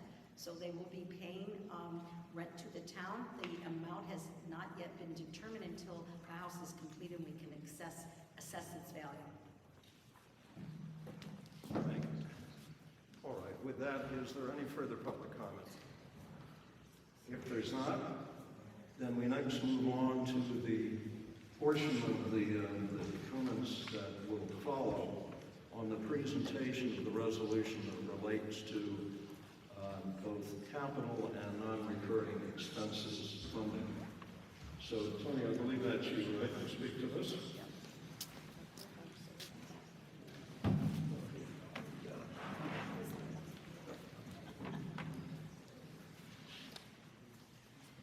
We're on now to the 2 questions that you'll be asked to vote on the machine vote. After this, though, we will be entertaining comments after each one, after we go through it and we can explain it. The first question will be on the capital and non-recurring expenditures fund. That's a new fund. And the question will be, should the town, as recommended by the Board of Selectmen, establish a capital and non-recurring expenditures fund, CNREF, in accordance with Chapter 108 of the Connecticut General Statutes, and adopt a policy to restrict the use of this fund, the CNREF fund to one-time, non-operating, and non-reoccurring capital needs. That's the question you will be asked, yes or no. Now, to explain what that fund is, this proposal creates this capital non-recurring expenditures fund as a dedicated reserve used only for one-time facilities and infrastructure projects. The way it works is straightforward. The town can set aside existing funds, such as budget surpluses or reserves, and use them strictly for capital projects. It cannot be used for salaries or ongoing expenses, only non-recurring investments. The fund does not lapse year to year. That's one of its advantages, which allows for longer-term planning instead of forcing decisions into a single budget cycle. And every project still requires approval and oversight through the normal process. This fund is needed because Wilton has real ongoing infrastructure needs, but we don't always plan for them in a coordinated multi-year way. That's what we found when we did the needs assessment on school buildings and towns. There was, a staggering $150 million estimated cost if we were to repair them all at one time. Instead, we're going to plan for them over a number of years, as we've been bringing to you on the bond list. By setting these funds aside, however, in advance, we can reduce the borrowing, we can avoid interest costs, and complete projects on a more efficient timeline. It also creates predictability, so we're not forced into large one-time spending decisions that strain the budget. Importantly, this fund does not raise taxes. It uses money Wilton already has and helps protect taxpayers by reducing the likelihood of a sudden large expenditure or the need to fund projects through additional borrowing. This proposal was developed by a bipartisan committee composed of members of the Board of Selectmen, Board of Finance, and Board of Education. It was unanimously supported by that committee and then unanimously approved by both the Boards of Finance and Board of Selectmen. There was also public hearing on that particular proposal. That level of alignment reflects how practical and straightforward this approach is. Right now, we tend to approach capital spending year by year. This fund adds structure and discipline so we can plan ahead, avoid inefficiencies, and make better long-term decisions.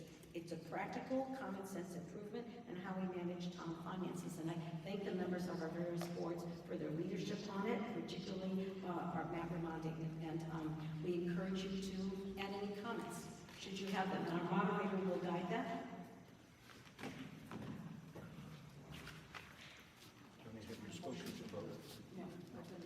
Should I speak to the second one? Okay. Yes, why don't you Let's speak go to on. both of them and then we'll talk. In order to be efficient, we're going to speak to the other question, and that other question is familiar to you already because some have already gotten up and spoken about the Friends of Ambler Farm lease. The question will be to you that you will vote again, not here in this room for any of these, either bonding or the questions, but at the machine vote. Should the town enter into a new written lease with Friends of Ambler Farm, otherwise known as FOAF, to lease to FOAF the property known as Ambler Farm located at 257 Hurlbut Street for an initial term of 10 years with options to extend? That's the question. Here are some of the major components, and by the way, both the language of this new fund and the language of this lease is online for you to read extensively. I also have one up here if later you want to take a look at it before you go in and vote. You can peruse it, but the information is available online. So the major components is that the tenant is Friends of Ambler Farm, Inc., a 501c3 tax-exempt entity. There has been no written lease for at least 20 years, and a written lease is always a good idea for the town and for the Friends to help with their fundraising.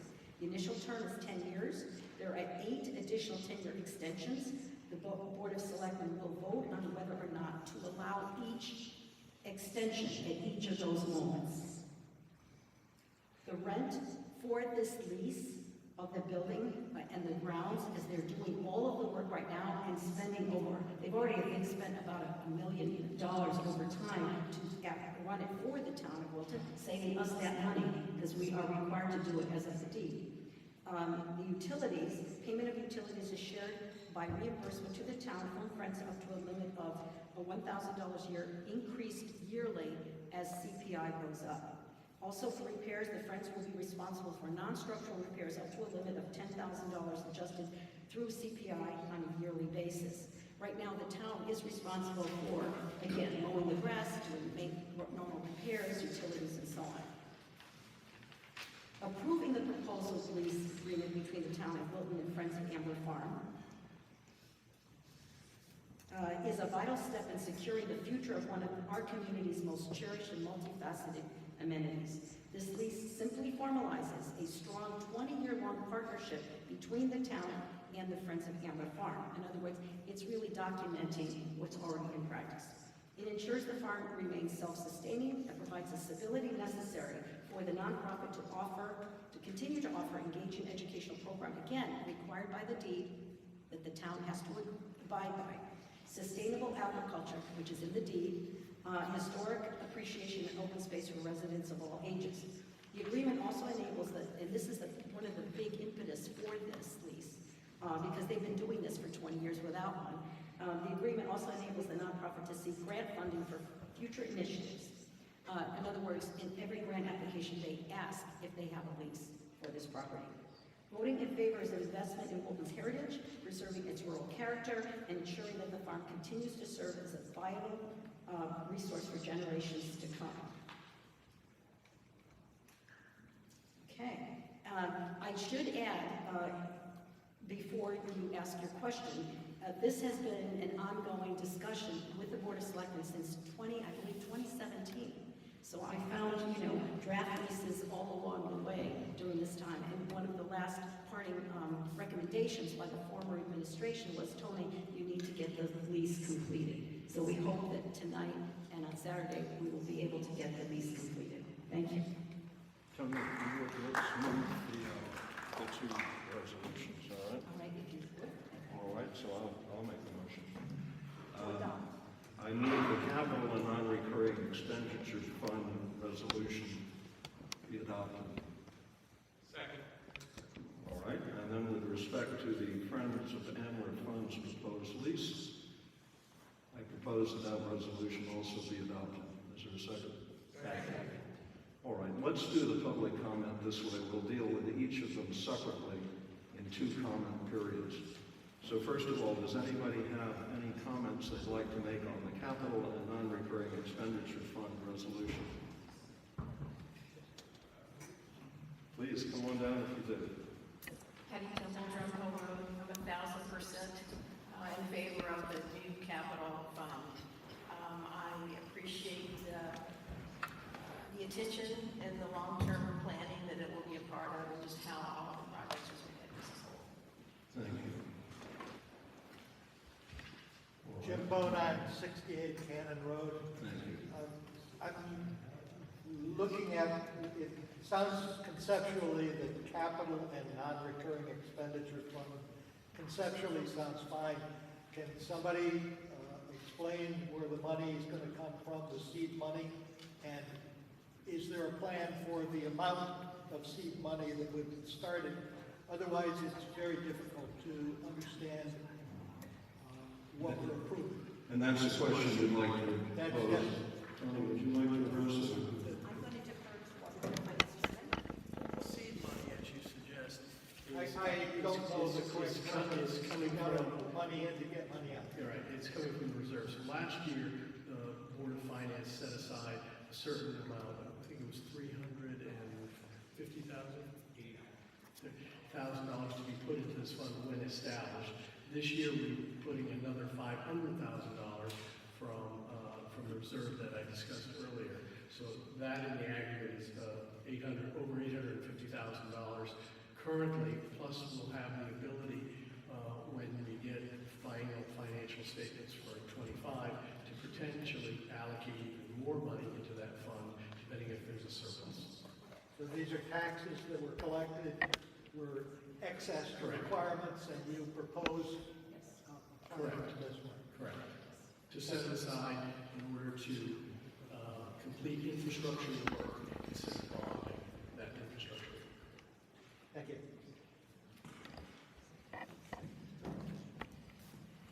Oh, yes, but again. Richard Bloom, 130 Linden Tree Road.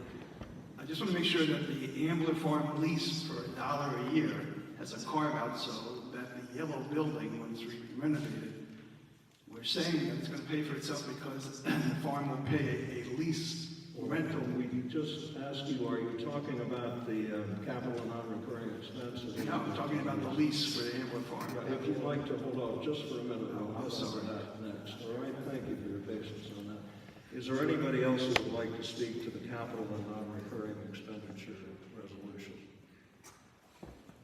Oh, all right.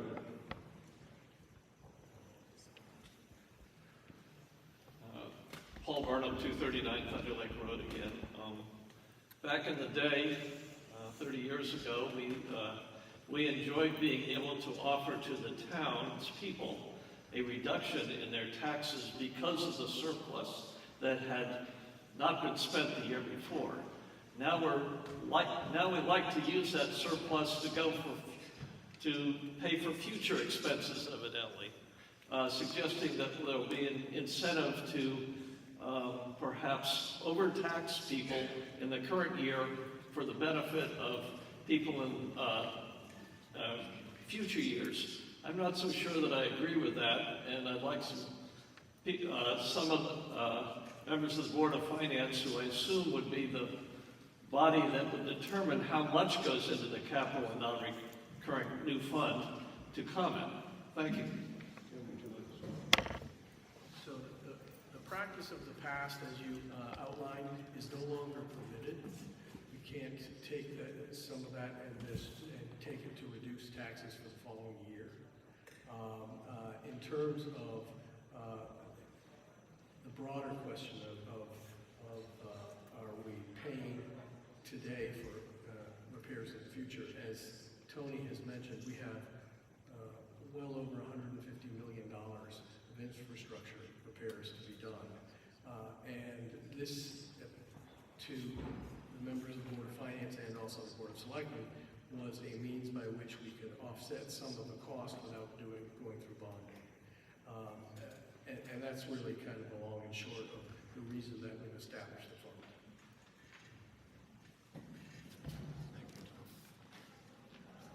Is there anybody else who would like to speak to the capital and non-recurring? All right, great.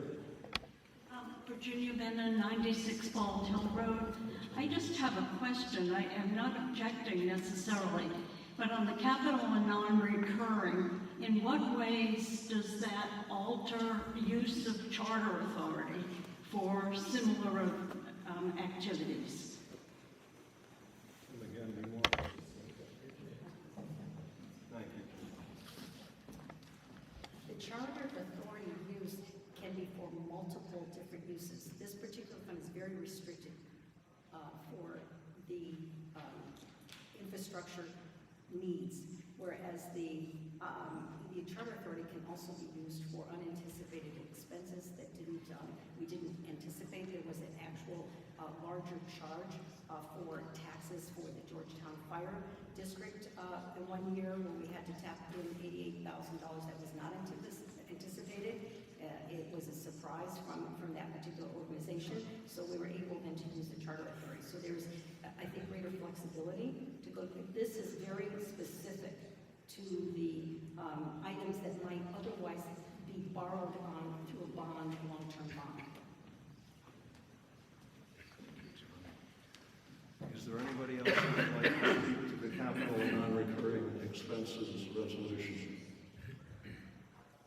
Seeing no one, then I will turn to the proposed Ambler Farm lease. The gentleman who was over there speaking, I'm sorry for cutting you off before. Gentlemen, that's very nice of you. I'd like to know, it's Richard Clune, 130 Living Tree Road. I want to make sure that the lease has a carve-out, so if the yellow building is renovated, it'll pay for itself with new lease monies, that it's not part of the Ambler Farm lease.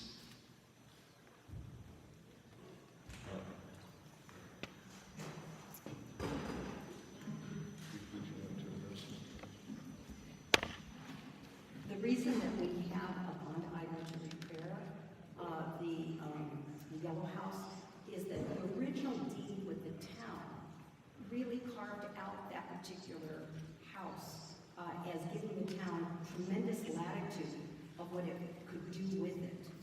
It could literally tear it down and rebuild it. It could sell it or it can lease it,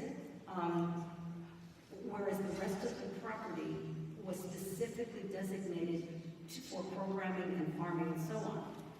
However, over time, it became clear that that was an essential part of the function of Ambler Farm, that it was as typical. Most farms will have a farmhouse for the farmer that they employ and their family, so that they can supervise and take care of the grounds and keep it secure and have a farmer there for its long-term needs. The Friends have literally become the arm of the town, because in the original deed, the town was required to do all of what Friends of Ambler Farms do, such as have agricultural programming, have farming. Even it designated that the Raymond Ambler White House should be used for office staff, because they anticipated the town would hire these individuals. So instead of our Parks and Recreation creating another line item in the budget, the Friends took it on as a volunteer group that became then a 501c3, and over the years took over the entire operation at no cost to the town. In the programs that they have, they will charge a small fee, and the programming fees offset the cost of operating the farm, hiring a very skeletal staff, and providing incredible programming for children, for adults. Our businesses, small and big, volunteer. There are employees there as well. It's both for adults. It now also is the place where we have different organizational dinners there, like Stay at Home Wilton will have their dinners there, and other such activities. So, excuse me, I'm just asking one simple question. Okay. The lease that you're proposing yes, include the yellow house?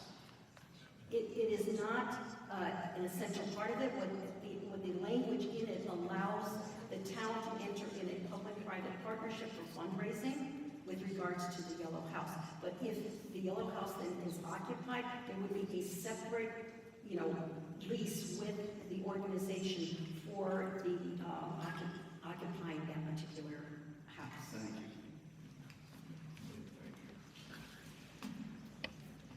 All right. On the proposed Ambler Farm lease, are there any others who would like to make public comment? All right, please name and address. Good evening, Jonathan Kirschman, 23 Clifford Road. I didn't have any prepared remarks, but I figured I should say something. I just wanted to speak to the lease that being the farmer at Ambler Farm, and having had the opportunity to seek out grants or things of that nature, it is difficult to work in a place where you're not ever really sure if you're going to be there the next day. In our case, I've never really felt that with the town, but it was always in the back of the head. It's a possibility.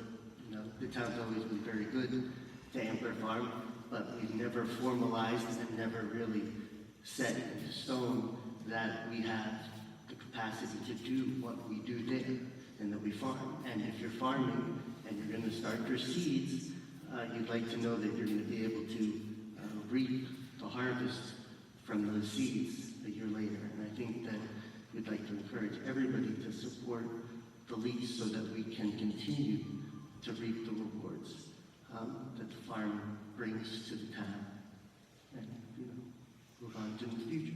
So thank you.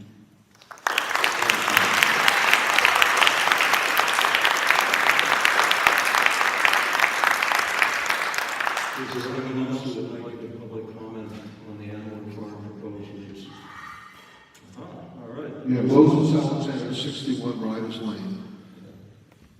I don't think it needs to be repeated here, but I think it needs to get to the town about what the vote means coming up for the Ambler Farm lease, but also all the votes. So perhaps, since we're blessed with some great local media, and in particular, what the ramifications are for the voting.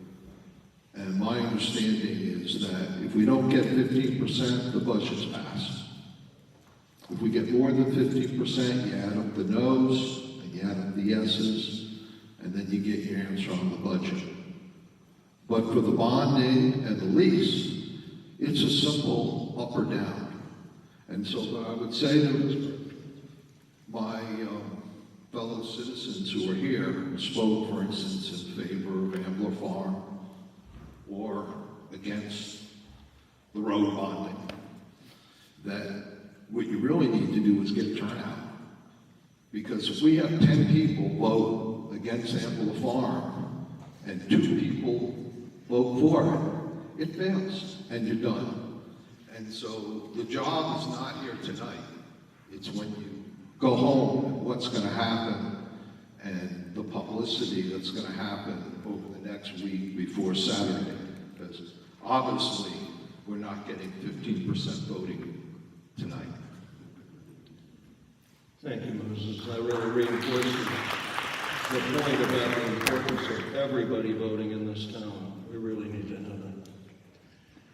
Are there any other persons who'd like to comment on the proposed Ambler Farm lease? All right. Welcome back. You state your name and address again for the record. Ashley Indian, 44 Ball Hill. I am here to speak in favor of the lease. I will echo what Jonathan has said. We have had a 20-year-long track record. I think that we've proven that, we can manage this property, and everything that we do is in the best interest of our community. Our operating budget costs the taxpayers nothing. Our operating budget this year is just over $1 million. That would otherwise be likely folded into the Parks and Rec. If you want us to continue to do that, we need to have that formal agreement so that we do have that confidence and we do have the ability to go out and to get additional grant funding. So, if you have any questions about the lease, I am available. I'm happy to answer questions. Obviously, it's posted on the website. The Board of Selectmen, Tony Boucher certainly can speak to it as well. So, thank you again for your time tonight. Thank you. Are there any other people who would like to speak about the proposed Ambler Farm lease? I don't see anyone coming forward. Given that, what I now need to do is, first of all, and most importantly, thank you all for being here. This is a very important carrying out of really foundational civic duties. Number 2, to remind everybody you can vote right outside as soon as we adjourn, which will hopefully happen in about a minute. Third, that there is continued voting on Saturday here at the Clune Center in the lobby from 8 a.m. to 6 p.m. And there's also absentee ballots available at Town Hall beginning at 8:30 a.m. tomorrow, Wednesday, and continuing through 4:30 on Friday afternoon. If you get a ballot that you want to return after 4:30, you need to get it in the ballot box at Town Hall before 6 p.m. on Friday. Any questions about that? All right. If not, then is there a motion that we adjourn? All right, seconded. All in favor? All right. Anybody opposed? We're adjourned. Please go vote.